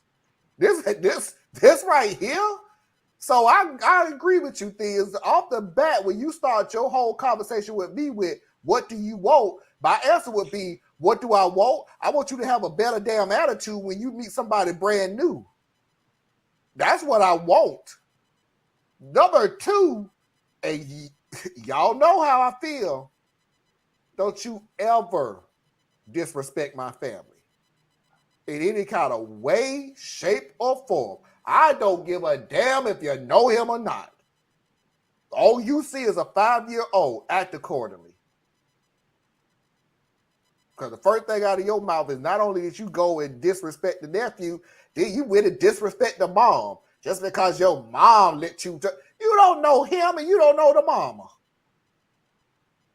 But you want to talk smack? But apparently she's close with the CEO, which is why I don't believe any parts of this story. It's Because too she's the convenient. CEO's mistress and the sister didn't know it. Because she had a 5-minute conversation with the CEO and the CEO said she doing a good job. Now they best close personal friends that grew up in elementary school, and he was the first person she called as soon as he started the company. No, they didn't grow up together. They didn't grow up together, Marlon. They just rolled together. That's what they did. Marlon, they don't grow up. They didn't grow up together. They lay together. That's the mistress. What's the CEO male? I thought the CEO was female. The CEO is the woman who's speaking's brother. And that's his son. Also, their brother and sister. Right. Because I thought the CEO was female and now too. It literally couldn't be, hey, I'm just going to hire somebody. No, all of a sudden now they got to be sleeping with each other. Because that's the only way this could possibly happen. Ain't no sleeping involved. But she did say close personal friend. I'm like, what you mean by that? Personal friend. That dude one day told her she doing a good job. That's it. Talk about his doing a real good job. Doing a good job. I don't believe this one. This one, even the dog is telling you to hush, Theas. The dog is in the amen corner. That's all. Even the dog is telling you to hush, Theas. No, the dog is agreeing with me. Sati, I agree. Thank you, baby, for agreeing. The dog is sick of you. Stop calling Sati the dog. Sati is on my side, and we know what's real, and we know that they were bumping uglies. Salty has given up on you. Hey, I'm just saying. Everything I said makes sense though. No, it doesn't. What doesn't make sense? What doesn't make sense about what I said? He hired her in the store. Slept with her. You got I don't know what you got. You say in the story. How you know that's in the story? Somebody to get a job. I don't understand what you. How you know that's in the story? How you know that's in the story? All we know is that this person felt so confident as a family friend to be able to sit at the desk for this position they just got and talk to anybody. That's a level of authority and self-confidence that ain't just being hired to be a manager. I'm saying mine is more probable than yours. This may shock you, Theas. I know this may come as a shock to you. People are morons. So why automatically this person got to be a moron? Oh, I'm sorry. And let me put it to you this way. So they didn't fire her. Correct. She disappeared. Right. So if she was the mistress. Uh-huh. Wouldn't she come back in? No. Oh, I'm sorry. Nope, she just called the wife. Disappeared because you found out that you just ran headlong into your significant other's sister. You are in this weird bubble. Yeah, because if she shows up, Anna, what kind of big dog is that? It's a German Shepherd. I'm gonna have to. I don't If I believe was, any if parts I of was this the Mister, at all. if I was the Mister, whatever the term is, Oh, I really don't know. the what side dude, and I'm working at the desk, and I pop fly on my undercover lover's significant other, no, sibling, who can now set everything on fire. Yeah, I ain't coming to work tomorrow. I ain't coming to Nope, work. because now she know what I look like. I gotta keep this undercover. Got that right. I'll be right there at Piggly Wiggly.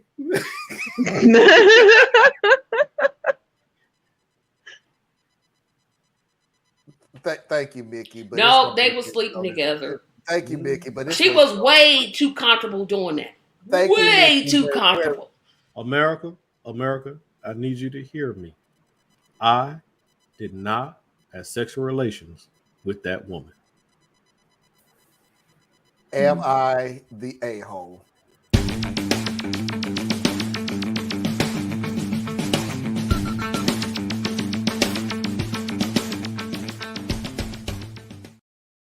So I said at the very beginning of the show, no, put your hand down. No, absolutely not. I said at the beginning of this show, I listened to a few lines of this topic, and I already made up my mind what the situation is. I'm not going to. I'm not going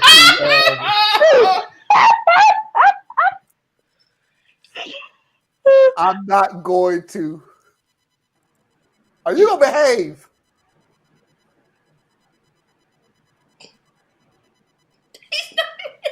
I guess so. I guess so. What?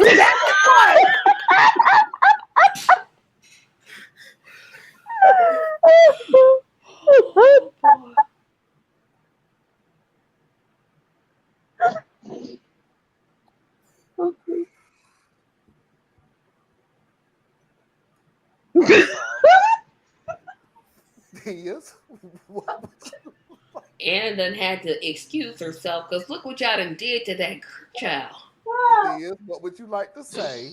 I was just gonna point out, sir, that it still has the typo in the I don't give a damn. That's $10 to change that. I don't even care enough. Yeah, he said last week he didn't care. So see, I missed that. I apologize. No, Thank you for calling on me to ask my question. It's a thin line between love and hate. I'm trying so hard. I'm trying to get through this. This video struck a chord with me between me being a child and me being an adult and a father. You can see it two different ways. And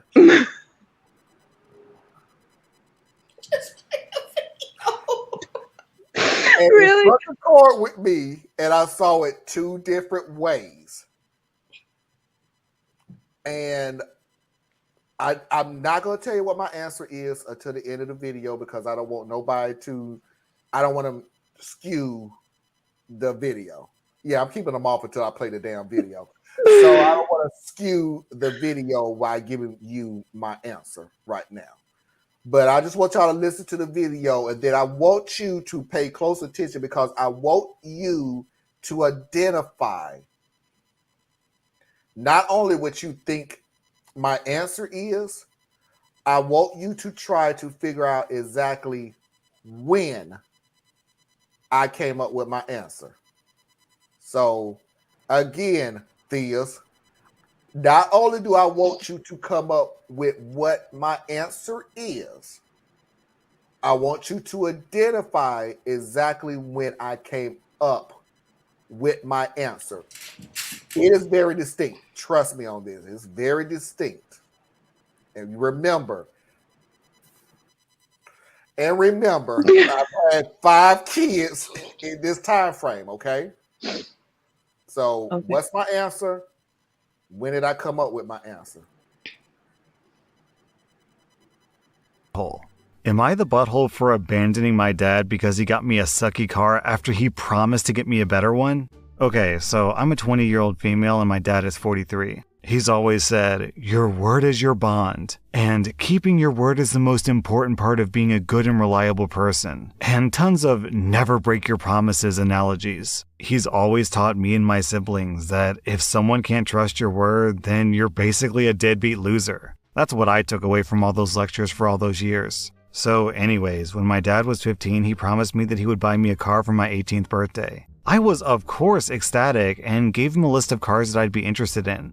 As the years went on, my taste changed a lot, so I would update the list of acceptable cars every year or when I found a new car that I liked. Then, the year of my 18th birthday, he told me that he had taken a huge pay cut at work so he could take more care of my stepmom. She had cancer, but she's fine now. And it's not like she had to do chemo or anything, just surgery and a lot of frequent doctor appointments. I was very understanding and accepted that it would take him a little longer to save up for my car. So finally, my 20th birthday was this past weekend. I was shocked and extremely hurt to find that the car that he had bought me was an ugly Honda CR-V from 2008 or something. I tried not to get upset. I really did. But when he handed me the keys, I started crying and couldn't control myself. I yelled and asked him why he would buy me this car when I specifically updated the list of cars that I'd won at least once a year for 5 effing years straight. And I even let him go back on his word for 2 extra years so he could save more money for the car that I actually want. My stepmom started to scream at me, and I don't accept her raising her voice at me at all, so I drove off in my sucky piece of garbage Honda.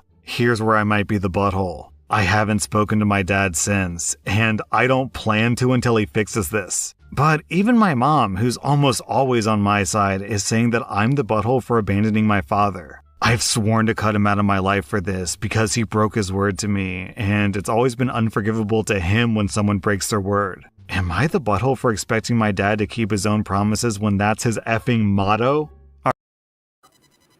Yes. She is. Oh, that wasn't the question you asked, but I'm just answering the question. No, I mean, you can go ahead and say that what your answer is.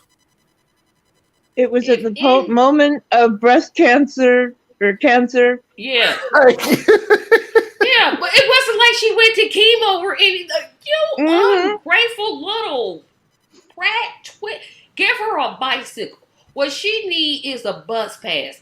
Take the car away from her. Give it to somebody that would appreciate it and give her a bus pass and see how she likes that, you ungrateful trifling. All right, so check this out. This is what you do, right? All right, so if I gave you the car, but I put the title in your name, then I can't repossess it. So what I would do, right, is I would go ahead and I'd slash 3 of your tires. I slashed like 3 tires, and completely like rip your muffler up so it doesn't quite, so it's like dragging the ground, right? That's what I do. Like if I gave you the title. Now, if I didn't give you the title, right? So if I didn't give you the title, now I'm gonna repossess your car. Okay. Now that's how we would kind of roll that, right? Because you want to be grown, we're gonna do this a grown way. Now, how much you want to bet that this 20, I think they said 20-year-old. Mm-hmm. All right. So I'm willing to bet this person like is either living with her biological mom or is living with the dad still and just doesn't acknowledge him. So that's their whole thing. So first of all, dad, speaking to you as a dad, right? You didn't raise this creature right. So you are dealing with the consequences of feeding a gremlin after midnight. You shouldn't have done that. Yeah. Do better. That's all I got. I mean, I'm all for make your words mean something, but circumstances change, and that's a part that you teach your kids. He should have given her a bus pass instead. Bus pass. I only gave you Jack. First off, it's not your money. I also told you Santa Claus is real. You mad at me about that? I don't think so. So shut up. I had to take care of my wife going through cancer. even if I didn't, even if she didn't have cancer, I lost money on my job. No, And but I she was still made generous. sure She gave you him 2 ate. extra years, she said. Right. So charitable with my money. So With his much. own money. Mhm. How dare he care about his wife? I mean, next thing you know, he'll tell her, sometimes things happen. Girl, I said, sit it would down. break my heart. There's nothing that means more to me than my children never being ashamed of me. But at the same time, you're not gonna run me. You see what I'm saying? So if you disown me, it would break my heart. It would break my heart for one of my children to ever disown me.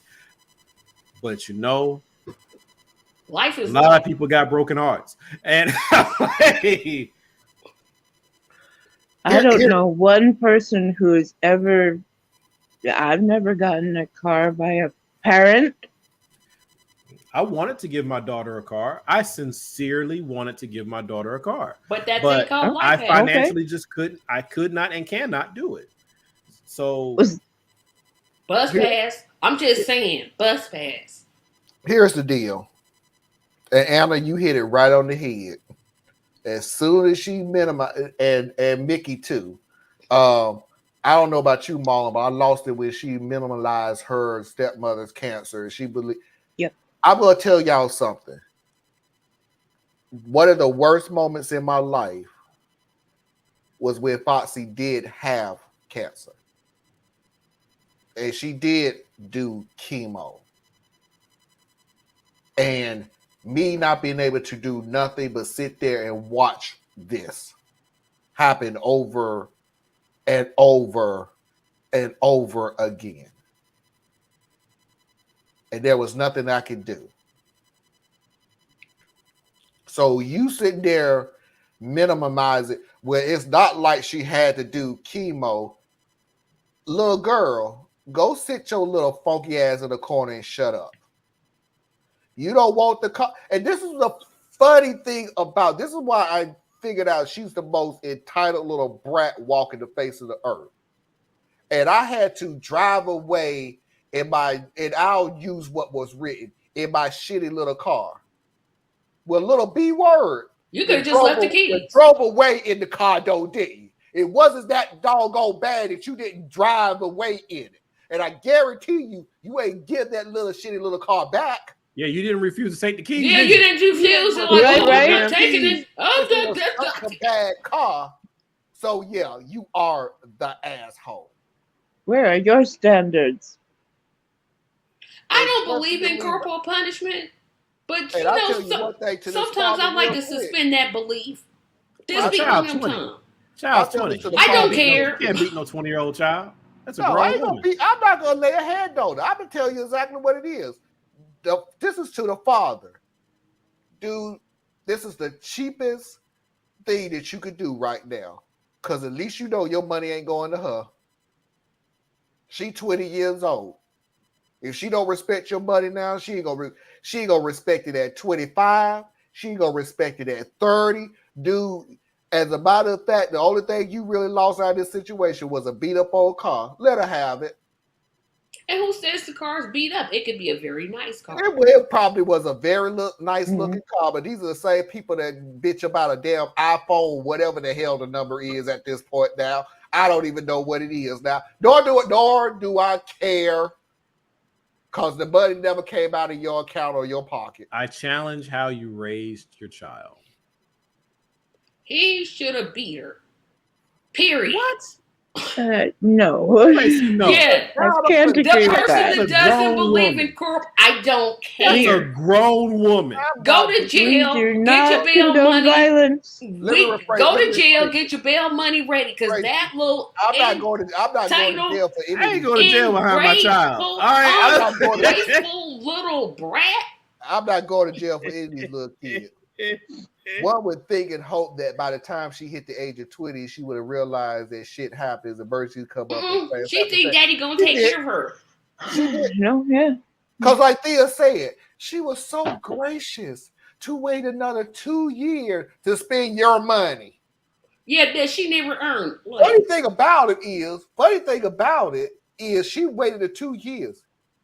Did you work and save up some damn money to make sure you get the car that you want? No, That because Dad yourself? is supposed to give it to me. No. Oh, and by the way, you dumbass, he kept his word. He sure did. You the one gave him 2 years. He said he was giving you a car. You came up with a wish list. He never said I'm giving you the He car on said your list. at 18, he didn't say at 20. He just said he giving you a car.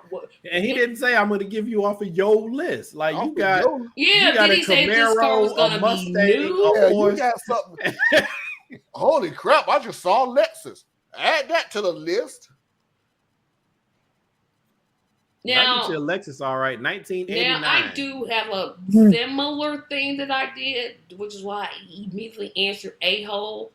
I sort of kind of did the same thing to my dad, except for he didn't buy me a car. When I got my driver's license at 21 or 22, 21, I'd buy my own car. Okay. But when my brother got his learner's permit, my dad bought him a car. I went clean. What's the difference in age? What's the difference between age? Yeah. How much younger is your brother? My brother's 3 years younger than me. Okay, so yeah, it could be a little problematic. Yeah. Because what I was saying is like what I could do. I'm speaking for myself. What I could do for my 22-year-old daughter, I will be able to do much more for my 13-year-old daughter than I could when she was 16. You know what I mean? Like, yeah, but we're I'm in a close in different age. financial position. I mean, 3 years can make a difference too. Because like in that window of time, you had the cancer, all that. I'm just speaking Oh, to no, it. he didn't have it. I mean, I went. No. I know clean what you're saying, Tracy. But what I'm saying is like life has a way of looking at your plans and laughing out loud. Sure do. So, you know, like But- my eldest, I couldn't get her a car, but my next child, I probably can. So it's just, especially when you have children young. But learner's permit, he didn't even have a license. He fairness didn't is even have like a the- license. Oh, learner. Oh, I had the But at the end of the physical day, license. it's jacked up. And I'm not saying not to feel the way people feel. You feel how you feel, except for this little prick that was in this video. Yeah, so I was hurt. I know. Yeah. I was But at the end of the definitely day, hurt. it ain't your money. Tracy, Nope. can I ask, did you ever talk to your father about that? Did you tell him how that made you feel? Yeah, when I went all the way out, he was like, he's a boy. What? Really? Oh, wow. Okay. Well, now He's I'm not a boy. excusing this. I'm not excusing this. Tracy, I promise you, I literally thought that. I honestly said I thought that was what he was going to say. He's a boy. Yeah, and I'm not trying to excuse it, but No. It sucks.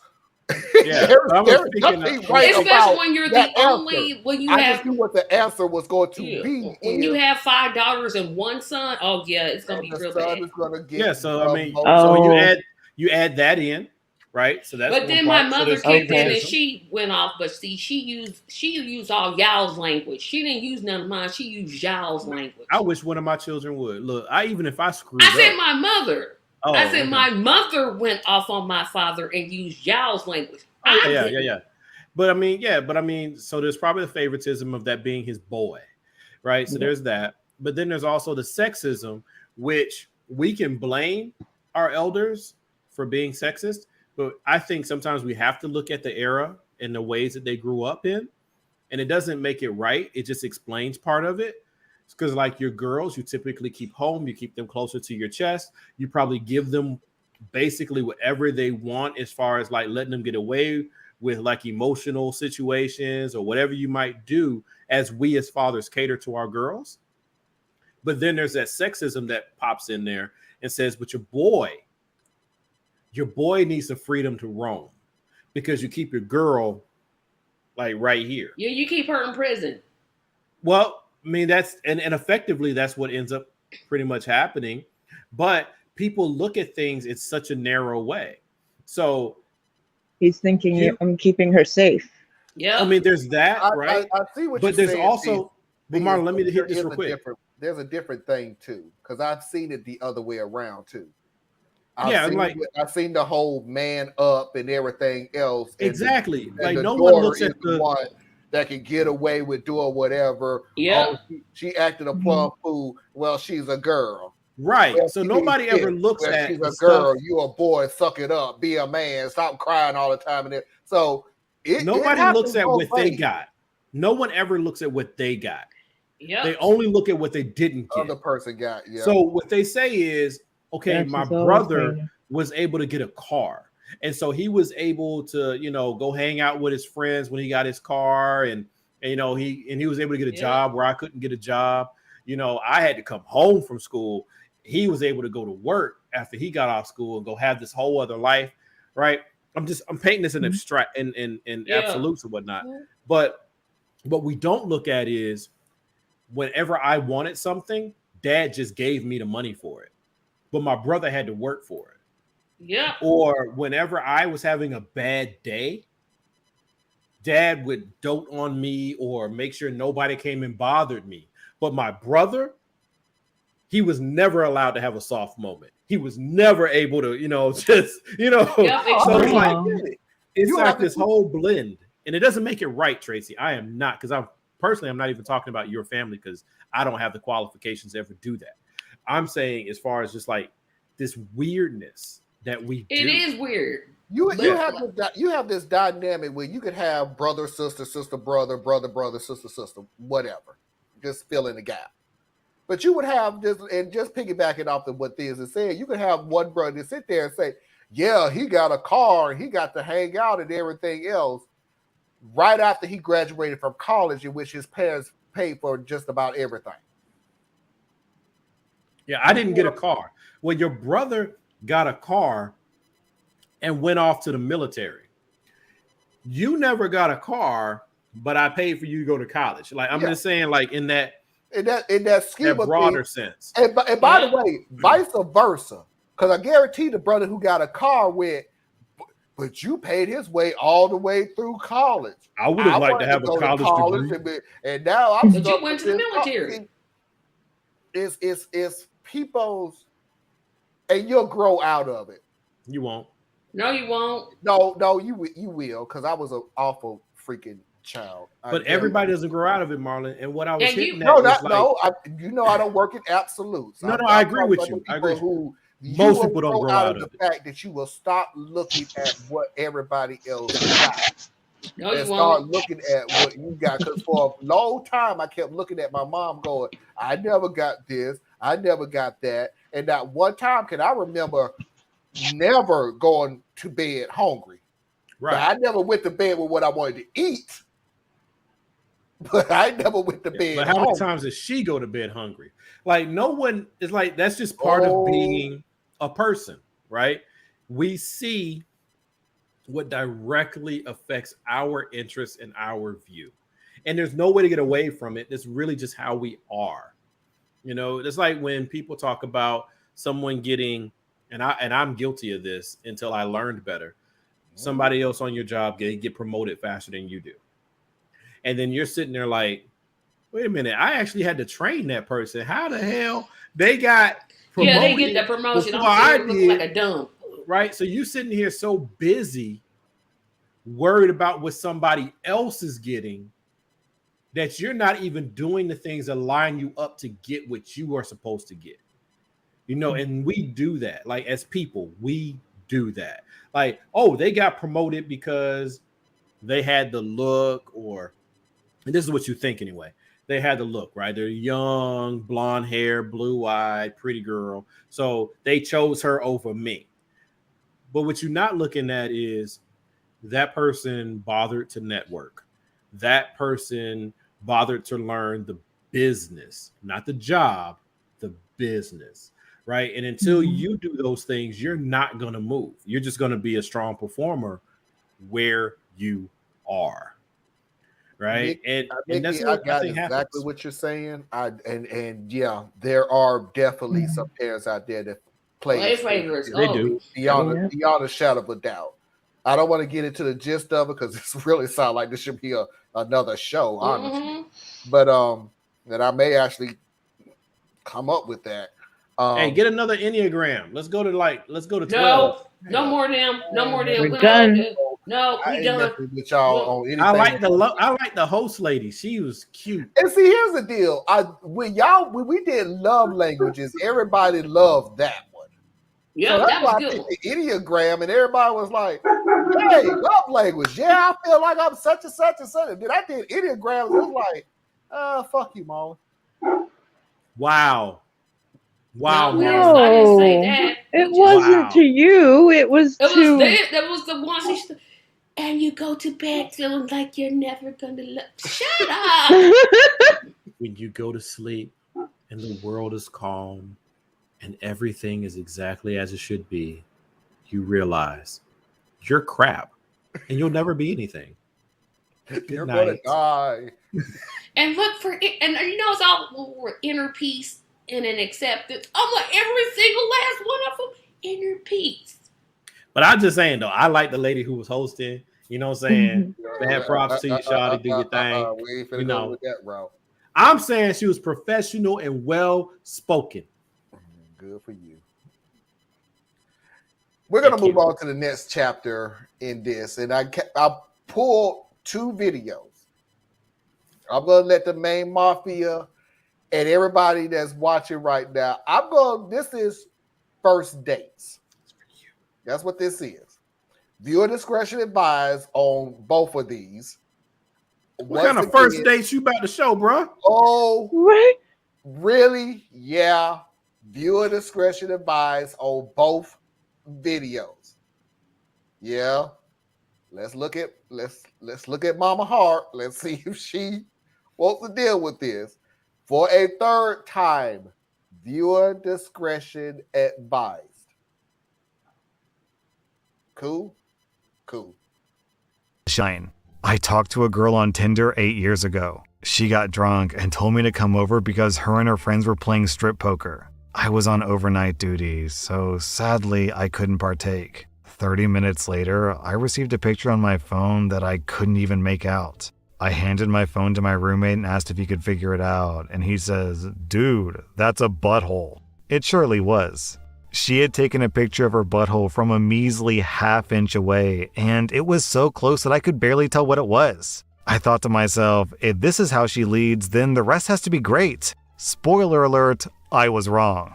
She tells me we should finally meet up next weekend at Applebee's. I meet her there, and she looks beat. Like she had just run 5 triathlons and been awake for a week straight. Not even 3 minutes into meeting and sitting down, she says she has to use the restroom, but she doesn't come back for 30 minutes. The waiter comes up to me and says that he's seen her multiple times and that she's been known to shoot up heroin in the bathroom and pass out. I am very not into this at this point, but for her own safety, I asked if a waitress could peek in the bathroom and see if she was okay. She was not. She had overdosed and died. So that was a thing. OP, how is This one I believe. What? Wow. Okay. See, like, first of all right, check this out. So you got this girl, right? And you can't go to see the strip poker because you got overnight duty. But you're able to show the picture to your roommate. So did you text this private picture to your roommate, or does your roommate work with you, or were you lying and you're just home with your roommate? See, one of those 3 could be the situation. So He handed the phone to his roommate. But how are you handing it to your roommate if you're at work on overnight duty?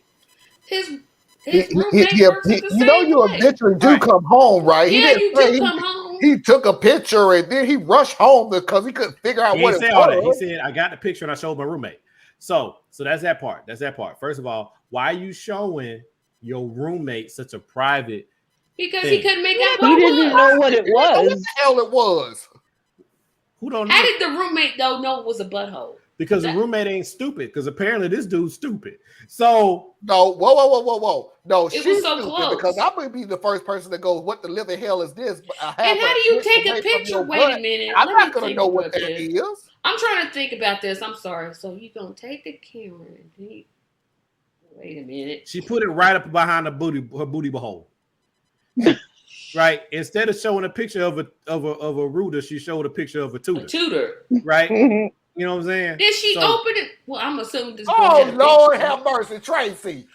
You're- Sorry, I'm just like, but wait a minute. Right. So she could have shown a picture of the intake, but she decided to show a picture of the exhaust. Right. So then he asked his boy, and his boy's like, yo, man, okay, that's her third eye. That's what that is, right? And he's like, oh, so she's spiritual. So since she's spiritual, she sees through her third eye. I think I should go out to eat with her, and we're gonna go somewhere fancy. So we decided to go to Applebee's. Yep, the fanciest place on earth. It's fancy because you can get 2 for $25. You can even pick your dessert, baby, because it's all about you. So they had the Applebee's, and it's like, hey, what I'm saying? Shorty likes to go to the back and shoot up and black out. And you're like, you know what, man? That's kind of messed up. And I don't know this girl, but I think that's sexy. So you send the waitress to go and check on your sexy butthole showing heroin addict, and then that's how that worked out, right? So I think this is a love story, personally, and he found his soulmate, and then she died. Oh, that's right, she did die. So that Romeo and Juliet, right? So then what we didn't hear is after the fact. See, no, you know what? He didn't really love her. He didn't love her because he's telling us a story. That means he didn't die. He didn't love her. He's a jerk. So he's the a-hole. He's the a-hole. Okay, who's now? That's what I want to know. An inch and a half away. That means you got to widen your legs somehow. You don't. I can tell you who's not. Tracy.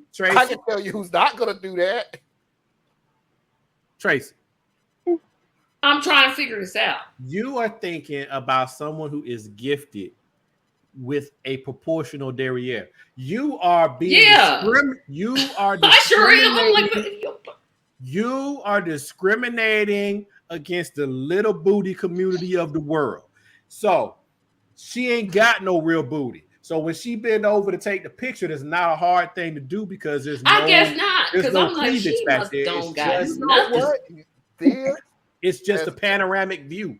It's just as grotesque as you try to be. I'm not trying to be done. I'm trying to help. You got a point.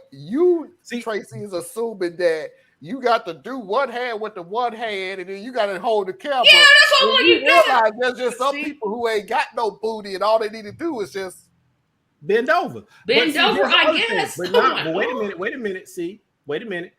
She's a social person. So her friends, if she had a booty, her friends would help hold the booty open. So there's no holding nothing. She ain't got to hold open.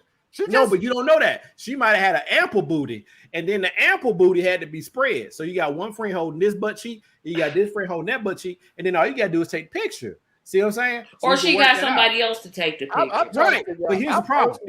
No, Marlon, I got to say this. I got to get this out.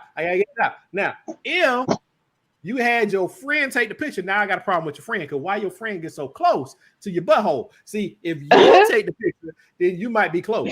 But if your friend take the picture, they should be able to step back a little bit so I can see the benefit of the booty that's being spread open. So that's a bad friend. That's a bad friend. No, the bad friend is somehow, some way, this crap came up in a conversation. Why you gotta bring crap into it, man? It was a clean booty. It was a clean booty. I'm going by what you said. Somehow a conversation came up with, hey, friend, for some reason I want to take a picture of my booty hole. Yep, and then send it to you. You hold a cheek, I hold a cheek. What we gonna do with the camera? Don't worry about that. Got that all taken care of. Everybody didn't have a good plan because the proper plan would have been to do this in video and not take a picture. Because see, when you take a picture, it's just this one moment. But if you take the video, then you can see he would be able to see her wink with the video. Didn't the whole video start out by her inviting him to like relations? But here's the thing, right? Here's the thing. So she showed what the hell I really wanted this damn video to be about. She showed the booty hole. She showed the booty holes, right? And if you're this bad on this one video, you really gonna lose your damn mind on the second video. She chose to show the stinker instead of the pinker. And so, so what happens though is, see, heroin slows you down. So what heroin person is gonna take a picture of the booty hole? So I'm thinking she was really on coke. And when she went to the bathroom, Who gives a damn? What made the her have a heart The girl attack. was an addict. Can we not just? We don't know if she was an addict. This We dude don't trying to know if figure she out was an what the addict. drug that killed her. No, because the waiter at Applebee's says she goes into the bathroom all the time. And She's a social user. I don't think she died of heroin. I think she died of coke because who cares? She dead. Her heroin's a downer. So I'm just saying. I think that the guy telling this, I'm assuming guy, because I can see the front part you take a picture of. That's easy. But how you? Okay. Anyway, we're moving on to the second video because No, because the front part, Tracy, the front part is That's the traditional. easy. Please. No. We're Please. going on to the second freaking video because we'll be here till Sunday. And I ain't even trying to be here till Sunday talking about somebody's booty hole. That was not the intent of this show. You don't want picked them? I picked them for the worst. I did not know we was going to go into a diatribe of what a booty hole and how you take pictures. And she died of cocaine instead of I don't care. Who had the worst first date? That's it. That was it. That was pretty bad. I did not know we was gonna start having definitions. Well, I can barely hear you. Into a booty hole and what drug somebody died in a bathroom from. And they went to Applebee's. Who cares, Tracy? Who cares? Who cares? Ooh. We broke Marlon. That's it. Ah!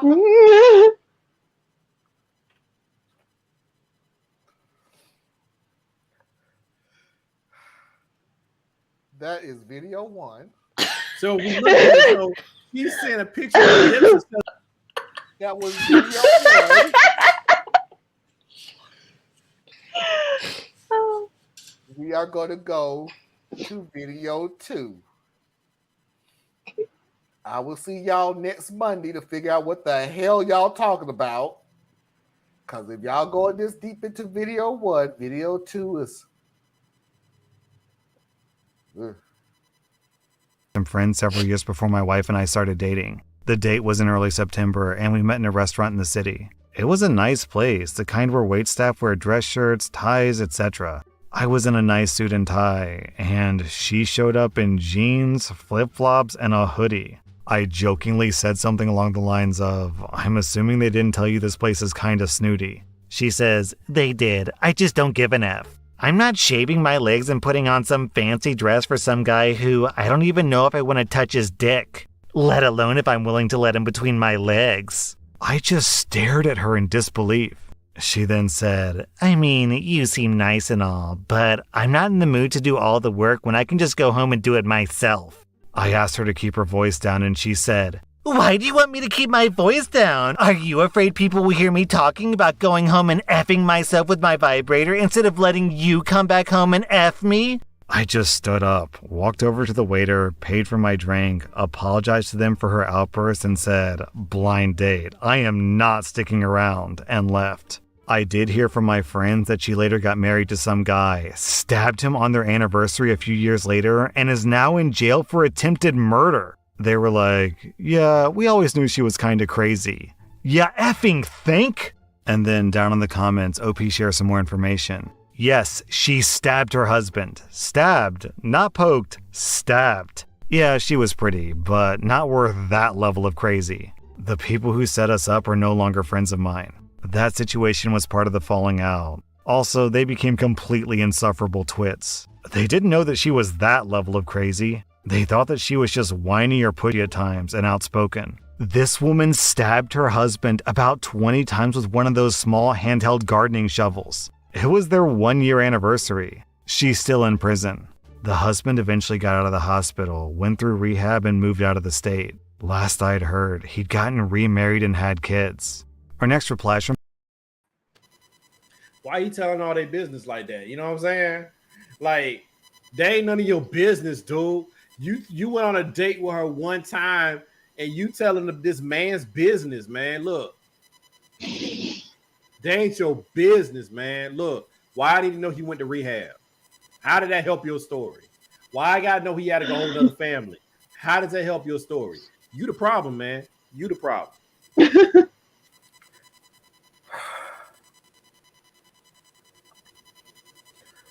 Mickey, I misheard something in the beginning, and I thought that he was saying that this one with the first date was actually his wife now.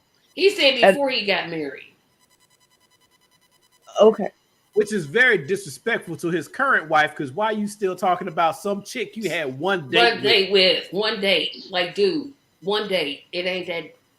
Well, I'm not gonna say what I wanted to, because then I'll hear. How you know all this about this? Oh, person? really, Tracy? Now you want to cut? No, because it was When inappropriate. we talk about booty holes, that was stopping you. Now you want to come towards. Well, I don't want to say what I want to say. Hey man, look, we didn't already move past shoots and splatters, all right? So we don't need to be talking about this, okay? She had problems. First of all, well, some women aren't with shaving legs. I'm all for it. I think it's the greatest. Whoever invented razors for women, I owe that person my life. Don't know this gal right here, because I can't speak for all women, want no hairy behind the legs. Girl, it ain't that deep. Wear a dress. Or a nice pantsuit. Who had the worst first date? Oh, the second guy had the worst date. Yeah, the second guy had to. Well, you know, the first date, the woman did die. No, because I don't believe that story at all. I literally don't believe it. That's the second story. one is more believable. That's the first story Marlon gave us that I believed. Nah, I didn't believe not one word of that. I'm like, she did not go. Who goes? Yeah, I guess this sucks. Who's going to die on their first date? On the That's first at least date, a third date type of thing. Come on. And then the wait staff, yeah, she does hair. What? Like, y'all not gonna, do intervention, nothing. Just let her keep on doing hair. Did she pay for her drink? They're not in a psychiatrist. They're not in a hospital. If somebody comes across my path and I'm working wait staff, I'm saying something. I'm just not gonna just stand there knowing she does heroin. I'm saying something too, ma'am. You can't use our restroom. Intervention is totally two different things. I can say something like, "Hey, don't shoot up." No, I'll be like, "Look, there's help. There's help for you in your heroin addiction. You can go here, or I can make sure you go here, or I can make sure you go there." Tracy ain't never met an addict before, so not at all. But works. I applaud you though. I'm just saying, ma'am, you can't go in our bathroom. Why? It's out of order. Why? I just saw somebody else go through there. Yeah, but for you, it's out of order. Y'all can just stand by and let somebody just be a heroin addict. What you gonna do? You can help them. How? Make suggestions. What? And here's the funny thing about Trey. Here's the funny thing. An addict only wants help when they want help. This is the thing that makes more sense. What makes you think they did? Well, sometimes rehab don't always work on the first time or the second time or the third and it's time. not my problem. So I have a very sensitive heart, personally, for people going through whatever wrinkles life throws at them, right? Mm-hmm. Because everybody is dealt a different hand. And especially, and this is my serious moment, I guess, but especially when it comes to things like addiction, whether it be food addiction, chemical addiction, or substance addiction, it doesn't matter. It affects the wiring in your brain.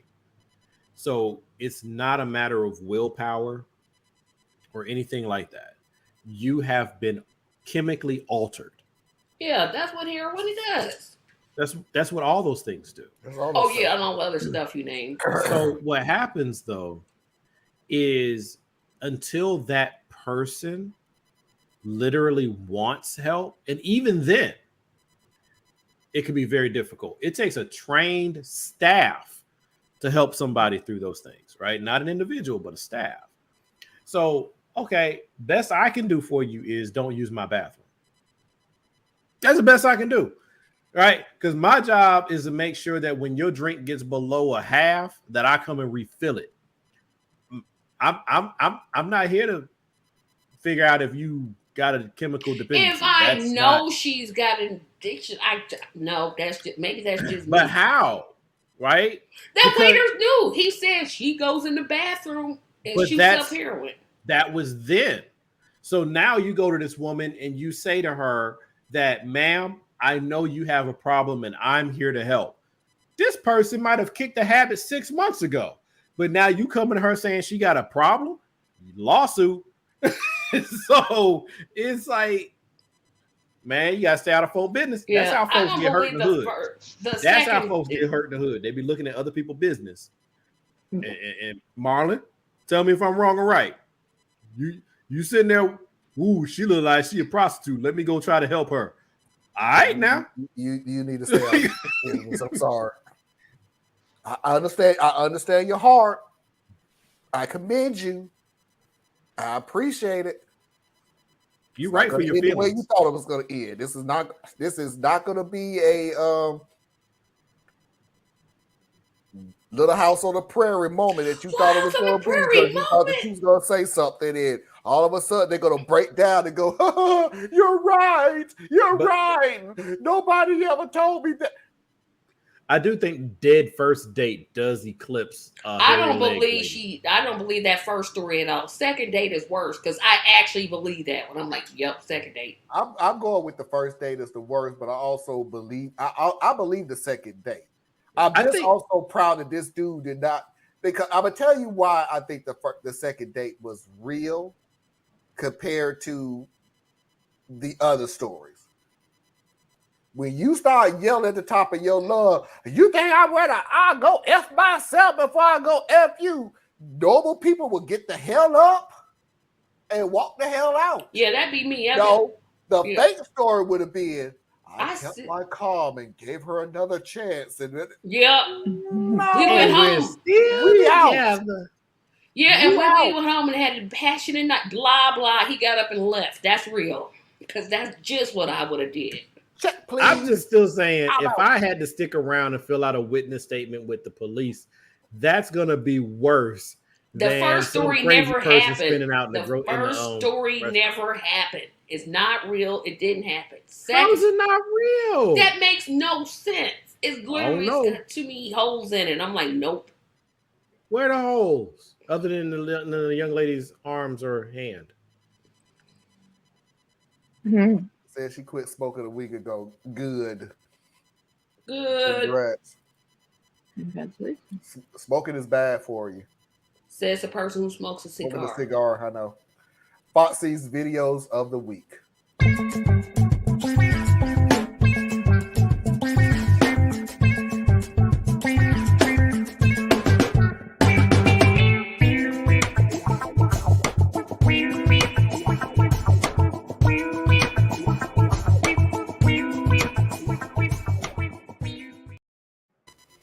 The first video is, the only reason I even show it is because it's the nerd in me. And when she started talking, I couldn't pinpoint exactly where I heard it from, but I know I did hear it from somewhere. And she'll tell you at the end where she heard it from. And it was the nerd in me that changed it. What's your favorite surprisingly deep quote from an unlikely source? Pi. The ratio of the circumference of a circle to its diameter, and this is just the beginning. It keeps on going forever without ever repeating, which means that contained within this string of decimals is every single other number. Your birth date, combination to your locker, your social security number, it's all in there somewhere. And if you convert these decimals into letters, you would have every word that ever existed in every possible combination. The first syllable you spoke as a baby, the name of your latest crush, your entire life story from beginning to end, everything we ever say or do, all of the world's infinite possibilities rest within this one simple circle. Now, what you do with that information, what it's good for, well, that would be up to you. Person of Interest, Season 2, Episode 11, Harold Finch. I have a pie tattoo. Couple things. I never watched that show. First of all, Person of Love Interest. that show. Love that show. Amazing show. Love that show. Right now, I am watching Big Bang Theory all the way through, so I'm like in season 5. So as soon as I finish that, I'm going back to Person of Interest. Is that the show with Shamar Moore? No. Oh, then that's why I ain't watching. Okay, continue. Now, Burn Notice, it doesn't have Shamar Moore, but it has a guy who kind of looks like Shamar Moore. He's in it. That's my other favorite show. I watched all of Burn Notice. I've watched Burn Notice all the way through 3 times. I've watched Big Bang Theory all the way through 1 time, and I've watched Person of Interest through either 2 or 3 times. Great show. These are like my shows, right? But she obviously was prepped for this little video because he said, "What is your favorite quote?" And she went into a multi-sentence paragraph. Right. I'm like, Girl, if somebody asked me my favorite quote, I'd be like, man, I don't know. I've been like, you reap what you sow, you get what you put, you get back what you put out. Not this whole, well, if you do something bad to someone, then girl, sit down.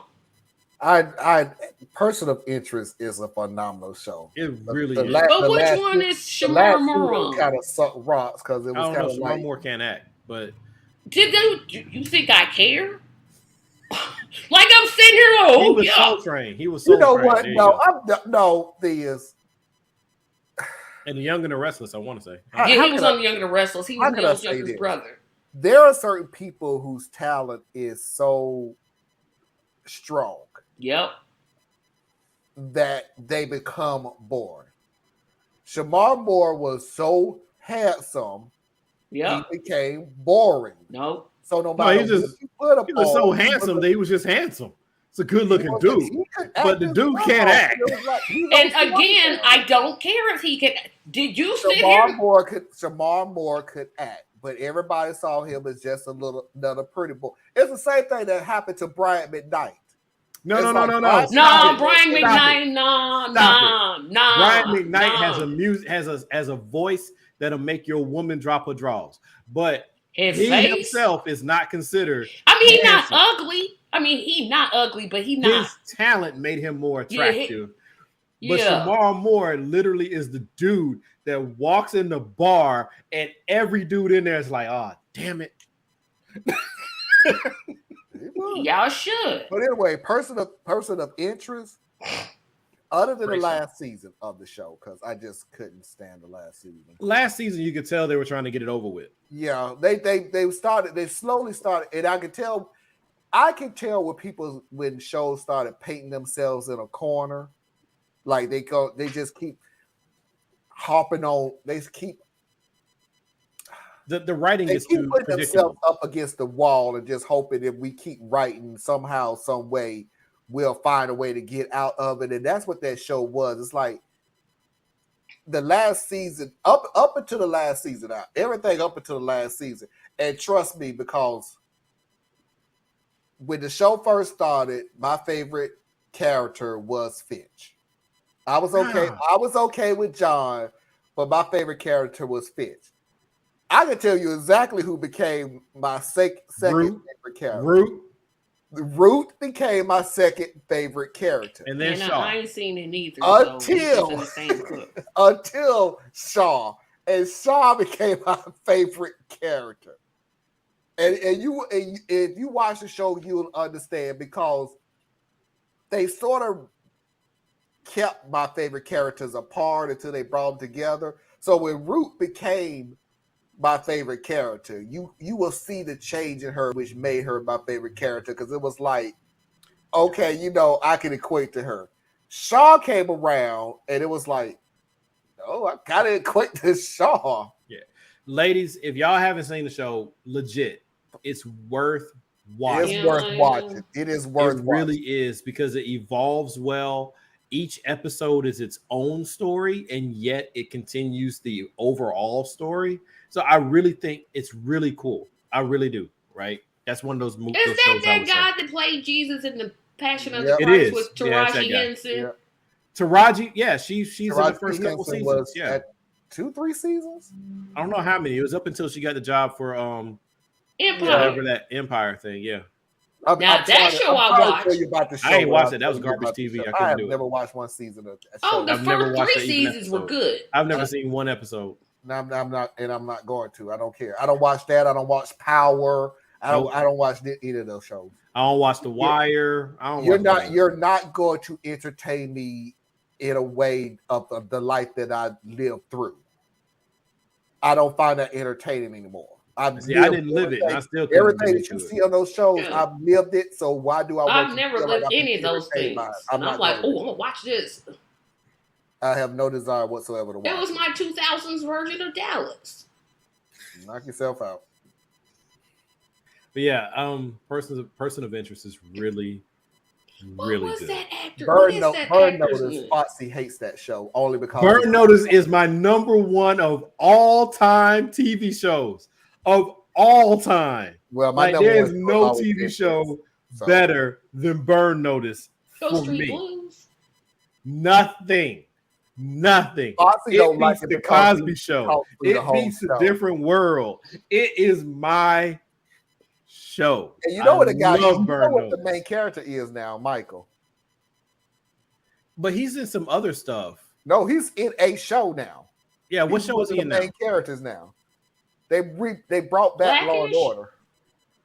Oh, they did? That would make sense for him to be in there. Somebody take that series off. First of all, it's a good show. And I watched the first episode because I saw Michael in it, and I was like, really? You can bring it back? I was like, He doesn't act anywhere near where Michael acts. Yeah, I've seen him play in like other shows and movies, like in various ways. He's always like a off-brand, like extra kind of character. But I mean, the way he owned that role, he owned Michael Weston. That one other show you may watch it. I thought it was good, but I can't see myself watching. Don't say This Is Us. Please don't say. No, I don't watch depressing. I don't watch stuff to be depressed. I just can't. White Collar.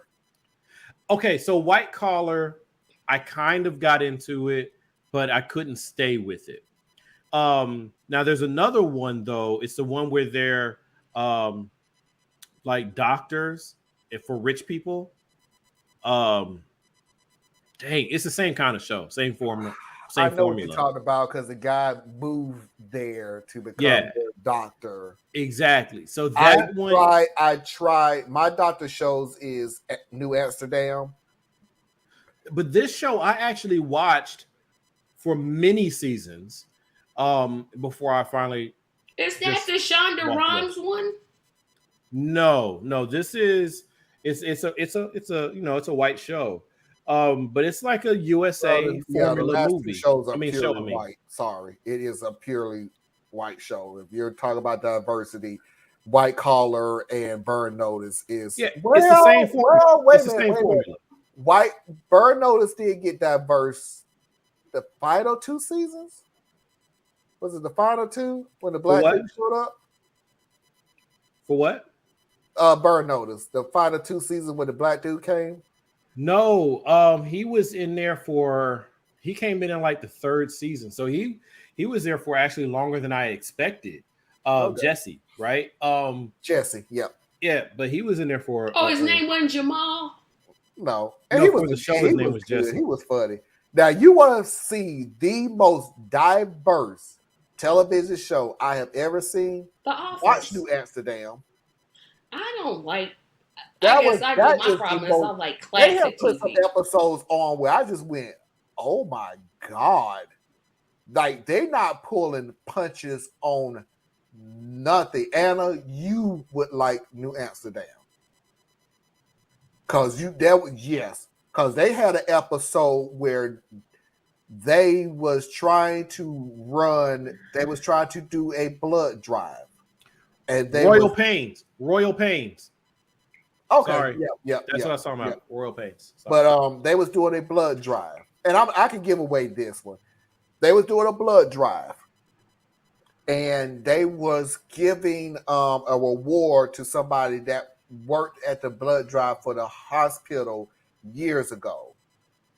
And somebody spray painted the guy's picture and everything. Just spray painted all over it. And they finally found out who that person was.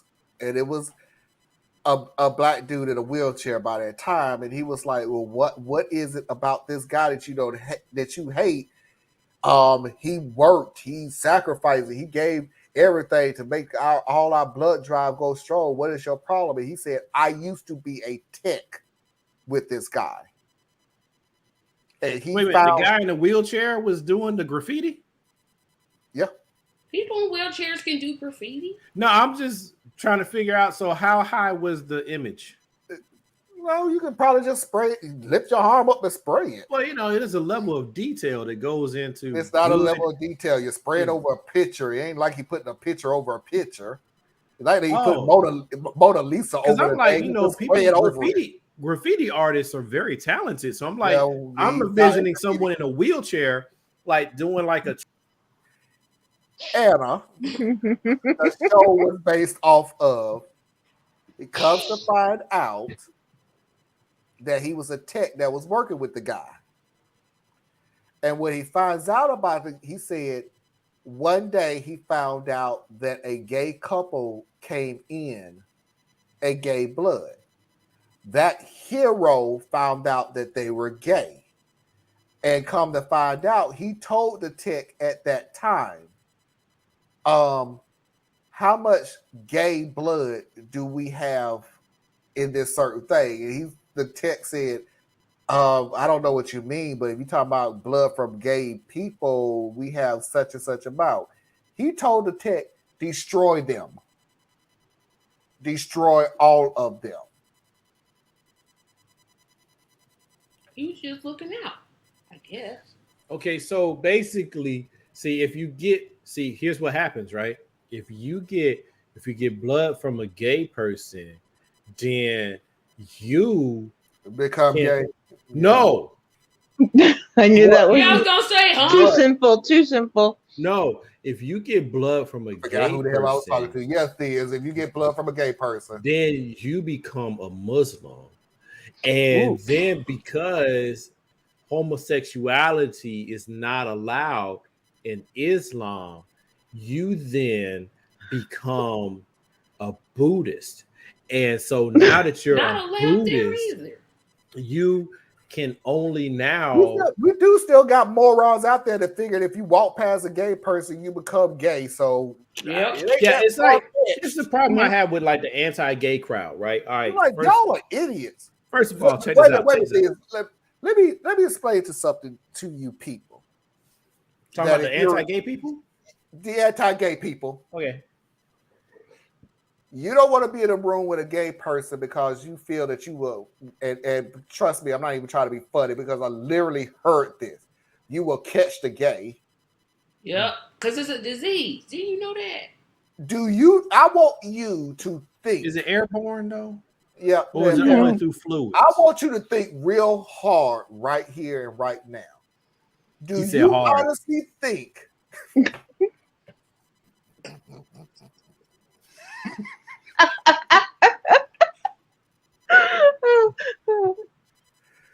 do you think that you have through your whole life have never walked past a gay person? No, never happened. Never been in the same room with a gay person? Nope. Never happened. You never caught the bus with a gay person? You never been on a plane, a train, an automobile? And that was a good movie, Plane, Trains, and Automobile. That's pretty good with John Candy, and Dan Aykroyd. Let's move on. So your ideology of being in the same room with a gay person is stupid.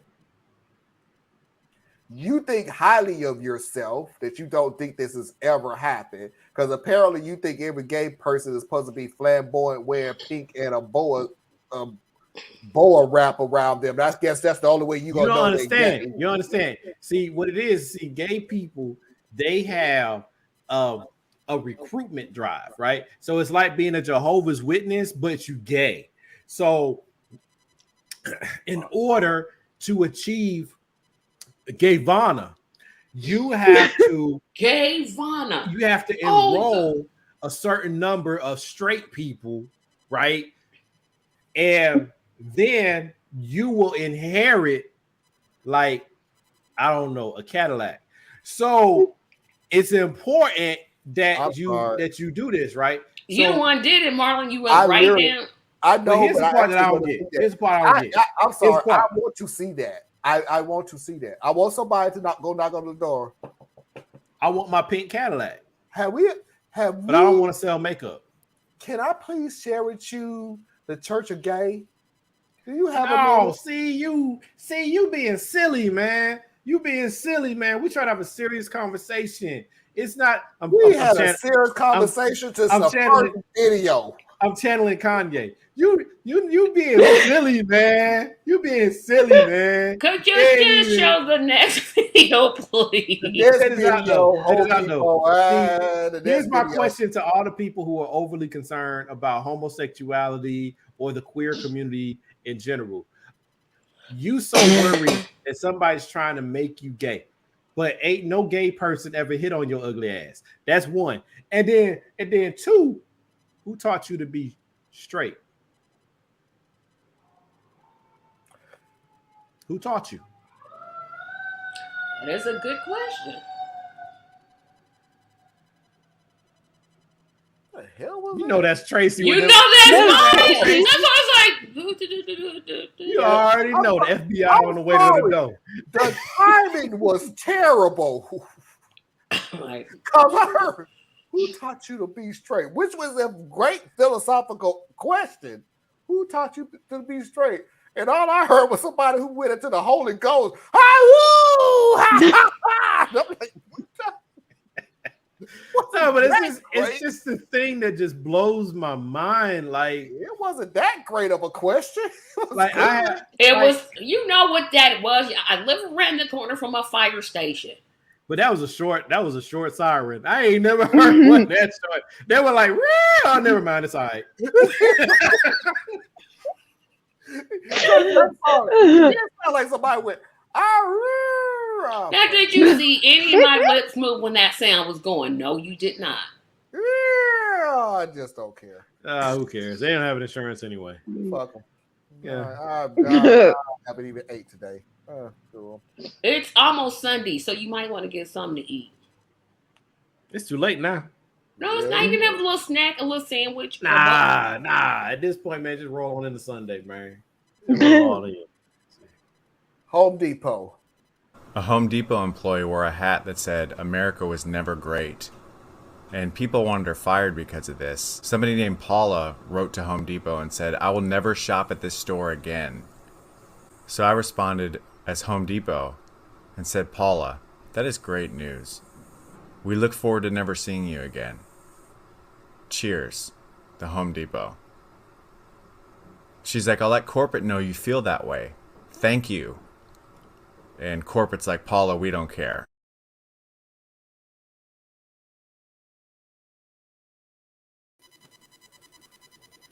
See, Wait a minute, let me get the first word out. Go ahead. on certain things. They don't care, Paula. They don't care because I'm sorry to actually break this news to you, Paula. Home Depot ain't gonna go bankrupt because you didn't buy that potted plant that you buy every year. They're not gonna go broke because you didn't get that wind chime. That's $1.99 in the Paula. Nobody gives a fuck. Nobody cares. Nobody cares. Now, am I saying that Home Depot is woke and everything? Hell no. But if you're the very first person who really feels like you have to go out of your way to tell somebody that you are never going to shop at a certain ABC store ever again, let me be the first to explain to you that they, in every other billion-dollar industry, just don't give AF. They don't care. They're making money off of contractors, off of builders, off of people who even subcontractors. You, Paula, coming in to get your tiger weed so you can put it in front of your yard. Nobody cares. Nobody. You can spend probably what, Paula? $200 a year at most? And I'm being nice by saying that. Half the time you only spend like $50 a year at any given place. But nobody cares. Nobody. I care, Paula. Paula, I care. You would. Okay. Because it's so They distressing. insulted her dear leader. They did. And The dear leader. Mm-hmm. that is truly tragic. And you took the time to get into your Kia Sorrento and drive all the Toyota way Camry. just to see Keisha, who gets paid to blend your paint, your white paint. And she had the audacity to say that America has never been great. But when you think of great, how can you not think about your paint, which is white? And the great white is the top predator in the ocean, also known as the sea. No. Oh, So no, how no, do no. you not see the greatness that is America? Great whites are scared of orca. Them oversized Oreos. They're mean. Well, see, the great They're white is Anna, the why is you trying second to make a is the solid second point? top predator, because the top predator is the killer whale.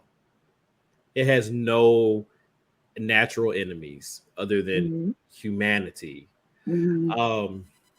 So then there's the dolphins who will work together to kill great whites, but that doesn't change the fact that the white is great. And when you are the white that's great and the black that makes the white paint is telling you that it was never great, that then grates on your nerves. And your nerves send the signals that tell the body how to react. So how can you react to such an offense? I understand. Oh, poor Paula. I have Poor never thought I would say this, because I never thought I would have a reason to say this. I hate bourbon and lemonade. I totally despise every bourbon maker and lemonade maker ever born. I hope you rot in hell. You know what I expected? Wow. I don't care. I can't stand you bourbon makers. You cretins of the earth. May God have mercy on your soul, but I won't. I will find every one of you bourbon makers and lemonade makers, and I will annihilate you.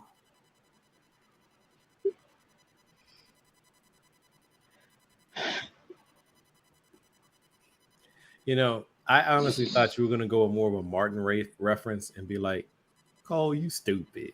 That's what I thought was going to happen. But, instead you decided to go after the bourbon makers. And they're just trying. And they're laughing. Well, see, I'm going to get to the lemonade, but you going after the bourbon makers. And you think about it, the bourbon makers, they make a quality brown liquor. So when you think of brown, that's me. And when you think of liquor, yes, I do that. And then you think of over here sharpening my knife. Oh, keep going. Go. Keep on. Keep on. But I'm just saying that yes, I do embell and engage in the lick her situation. But who else does that? I think I'm gonna go to Texas. But that would be a lesbian might lick her. And now you, sir, are attacking the LGBTQ plus community, which is offensive when you think about wind chimes, because what do wind chimes do but make music natural to the earth? And the earth, I don't know where I'm going with this, but I think I'm going to go to Texas right now and get me something. I'm not going to tell you what it is. Oh no, come to Indiana. We sell. I know what you're not gonna get. What you're not gonna get is an abortion. So you got that right on so many levels of why that's not going to happen. Let's start. They need to outlaw on the serious tip. They need to outlaw pornography in the state of Texas because that promotes the ejaculation of people who could never be. Outlaw pornography in Texas. That is biological matter that they are being wasteful with. There you go. Speaking of that, I'm glad that y'all hit literally on that spilling seed on unfertile land. You done spilled Jesus. You can't grow on paper that you use when your nose needs to blow. What? People use tissue when they ejaculating. Speaking of that, I was trying to be classy, but you wanted to be nasty. Well, we're not going to be classy no more. I'm always going to be classy. I don't know what you're talking about. That's right. That's right, Miss Tracy. And Anna, I'm going to make it up to you. I'm going to make it up to all this crap that has been to a... Well, take care, girl. I'm going to see how long before he dropped me off the picture again, because you know he like to do that to me. No, because you're going to get mad in a few minutes. Because I know you. You're going to get mad in a few minutes. And I don't get mad. Yes, dogs get mad. I get angry. Yeah, I watched that same Cosby Show episode too. So here we go. I'm sorry. Excuse me. Apologize. Really? We got to wait for you to... Okay. Why? Hey, your 24 hours are up. Our 24. I gave you 24 hours. Your 24 hours are up. This is Saturday. You didn't do anything. I'm talking to all you pro-lifers. You had 48 hours. I gave you 48 hours to go and march and go and protest about everything that happened this weekend, and none of y'all have showed up. No marching, no protesting, no Washington, no nothing. Your 24 hours is up. So, ladies and gentlemen, boys and girls and children of all ages, this dude right here, parental discretion is advised, but everything this dude said, I feel the exact same way. The death of a baby. There is no policy that I approve of that ends with the murder of children. And with as much disrespect as I can possibly manage, fuck your goddamn approval. Approve this dick. Yes. Do you have a womb? Do you have a uterus? No. Can you hold a child for 9 months? Can you go into labor? No. No? Then who the fuck is the fuck would you approve of? Yes. You ain't looking for your goddamn approval on unemployed crack smoking goddamn Legolas? Fuck on. Yes. Men like yourself seem to believe that your little funky ass fishes, swimmers, are somehow more important than what a fucking woman does with her own goddamn body. I love you. You are neither God, Allah, Buddha, Muhammad, Jesus, Rao. Don't nobody give a fuck what you approve of. Approve this dick. Get the fuck out of here, your self-important punk ass. I love you so much. You sit your weird hair having ass down some goddamn where. Your approval is worth exactly fucking nut lint. Shut the fuck up.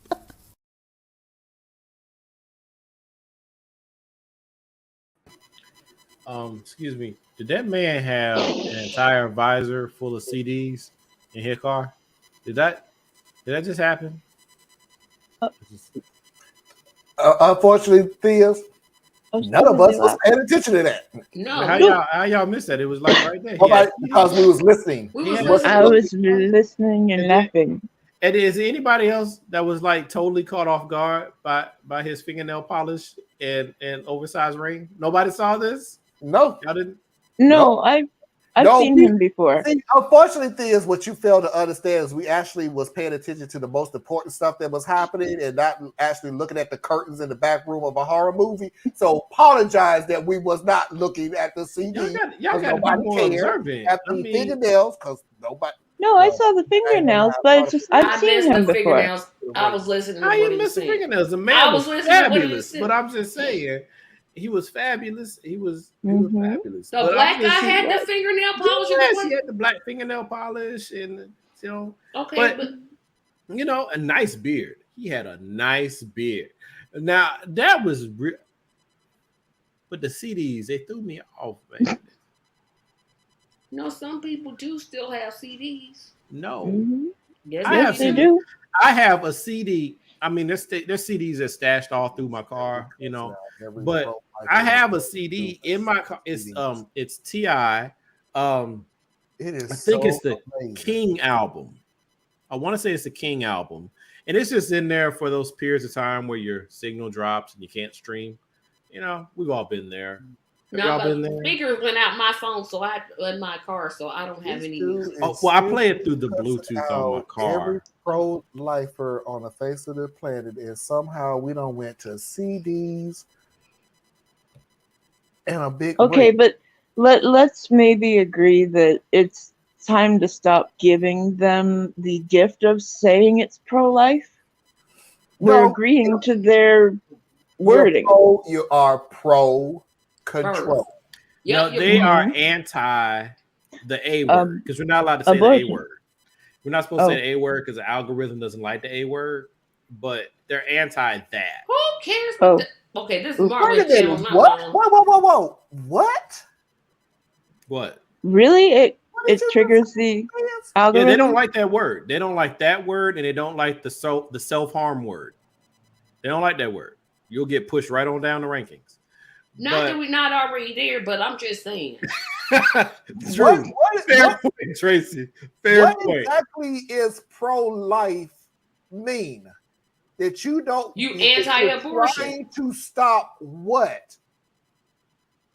See, basically, what they want is they want to make sure that they have of saying something without saying something. See, and I I'm not going understand. to play this. All right, the people who call themselves pro-life, they're interested in two things. Okay.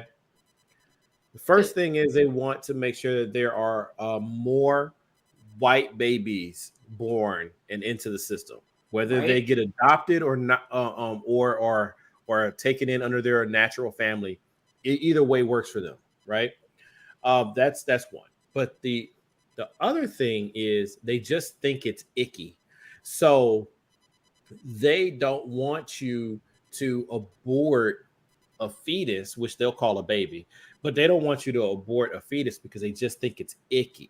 That's the same reason that those exact same people oppose gay rights and everything like that, because they just think it's icky. When you really get people to look at where they're coming from, they'll hide behind religion, but it's not religion, because there's enough contradictions within whatever faith, and they mostly claim to be Christian, but people can claim anything. But they're really just put off by the idea. They think the idea is wrong, right? So that's what people are really against. This is what gets me about these people. And to your point, Mickey, that the fact that they try to perpetrate as if they wouldn't do it themselves. Knowing good well they pay the hypocrisy is what pissed me off the more about these people, and I really figured that out about them. That what irks me. I think it's less hypocrisy and more projection. No, I'm talking about for me. For me, it's hypocrisy. And it's hypocrisy because all you really said is, hey, you poor and middle class people, don't go and do this. Now, Josie Sue, even if we got to go to another country, we can afford to get it done. You mean the mistress came up pregnant? Uh-oh. Oh, yeah. They're going to get it done. They're going to squash it under the guise of knowing that it's not going to get out. And even if a hint of it got out, now we're going to turn to that's medical information, that's HIPAA. It's privacy. You had no business knowing anything about that. I feel you, but I think this is where the left and those of good intent really they miss the bus. It's similar to when we talk about gun control or whatever our I'm going to pull Tracy right now and tell you the left have missed the bus like 18, 20 times. No, I feel you, but the left is a lot of things, right? The left is the Democratic Party, which is truly just left of center. Yep. They're not left, okay? They're actually right. They're just more left than the right, if you can follow what I'm saying there. But the left itself is this huge smorgasbord of grievance issues and concerns, and where we oftentimes lose things is, and it's, I don't think it's even avoidable. I don't know how you avoid this. The right, pardon me, is speaking to an almost fully homogenous group. If you are on the right, you are one of three things. You are white, you are financially healthy or independent, or you are deeply religious. Not faithful, religious, okay? Mm-hmm. Yeah. But they're one of those three things. But on the left, look at how broad that spectrum is. If you look at any rally, any like protest, or you even look at the representatives that we have in Congress, you have every version of any rainbow you could ever come up with on the left. Plus, when you're dealing with that amount of variety, you have to speak to us with nuance at the same time as specificity. That's very hard to do. Plus, we're known for thinking. So we challenge facts and all that good stuff. On the right, you ain't got to do all that. You can skip straight to the chase. You can just go with money and power, and you have taken care of everything. Because, and to figure this out about the right, just piggybacking off of what Theus has said, figure this out about the right. You don't really have to think that much.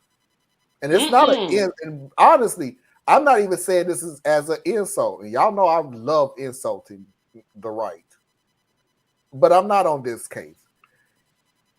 You don't have to think as much because everything that you have said, you have been saying for the last good 5-6 years. 40. Okay, 40 years. You haven't even changed the script anymore. They don't have to. And exactly. Because you don't have to. As what Theus was saying, with the left is a rainbow or coalition of different people. The right is a captured group. It's what Feed are you upset fear about? and aspiration, and you're good. What is it that you are afraid of? What is it that makes you scared? What is it that intimidates you? What is it that we can do to make you feel good about yourself? That's it. It's not a deep ocean. It's pretty much that's it. They ain't got to go no further than that. And the funny thing about it is because you're not asking for any further than that. You pick your leaders out of what you deem to fear. But here's the thing, Marlon, and this is where I think a lot of things get lost, is we like to do this comic book world of good and evil. And the thing is, the people on the right, they're afraid, and they're justifiably afraid. Now, are they constantly being fed fear? Absolutely. Yep. Are they given boogeymen to hide from? Absolutely. But when they say that they are being replaced, mathematically, they are. It's not a diabolical plan, though. It's just the fact that the European population is roughly 20% of the world population. The rest of the population is non-white. If you mix a non-white person with a white person, you end up with another non-white person. Yep. So you are being replaced, and you're holding on to old ideas and nostalgia. You don't take into consideration what it took for the 50s to be so great for you. You don't take into consideration how many people had to be poor. You don't take into consideration how many people had to teach their children that they had to drink out of a certain water fountain. They couldn't go to a doctor. They had to go through a back door. They couldn't get education. You don't see that. You were sheltered from that. So when you're doing your math, it doesn't even factor in. So the people on the right that are just that we look at and we demonize so much, yes, they are the bad guys in this story. But how often do we actually look at how that came to be and recognize that some of them are on the wrong side because they never got the right information? And the deal is this, and I'll end the show on this, is when we've said, and again, this was not an insult. It's not, well, let me rephrase it. It's not an insult if you are true to your nature. When we tell you, stop coming to us to now help you fight your battles. Cause, and one woman said it, I'm pretty sure she was true to nature, but her wording sucked rocks. I don't understand why you won't help us in this cause because you have been fighting this battle a lot more years than we have. Talk about what? What was she talking about? Regardless what it was. Yeah, well, whatever she was talking about, that about it. And I'm pretty sure she was talking about the abortion, right? Because that's when they all came out and go, why we not on y'all side? But what she was saying was the black community have been fighting these struggles a lot longer than the white community. So we can't understand why you won't help us now because apparently that is what we are more experienced in. Without thinking to yourself, and I'm not going to assault her, I'm just going to flat out tell you to kindly watch what you said. Because if you understood what you were saying, you would understand why we're not. We have been fighting the struggle longer than you have. What you misunderstand is we've been fighting this struggle since birth. You have been fighting this struggle since topic. Yeah, I put it another way, Marlon. They are fighting for their rights where we are still fighting for our humanity. Yeah. So we're not coming from the same starting point. No, what I'm saying is we've been starting this struggle since we were born because our parents told us this is what's going to happen. We live this struggle to get through life. You want us to help you fight a struggle simply because of what the subject is at this time. Right. No, certainly. And that's part of what I was trying to get to. Now, me personally, I feel like sometimes that my particular perspective and my gifts, I'm purposely not using them in the way that would probably be the most effective because I do think that I can explain a lot of where the overall white community is coming from. I can explain how history works together. It's not a straight line. It's not cut and dry. You know what I mean? Like everybody has struggles and pains and setbacks and all of that. Everybody does.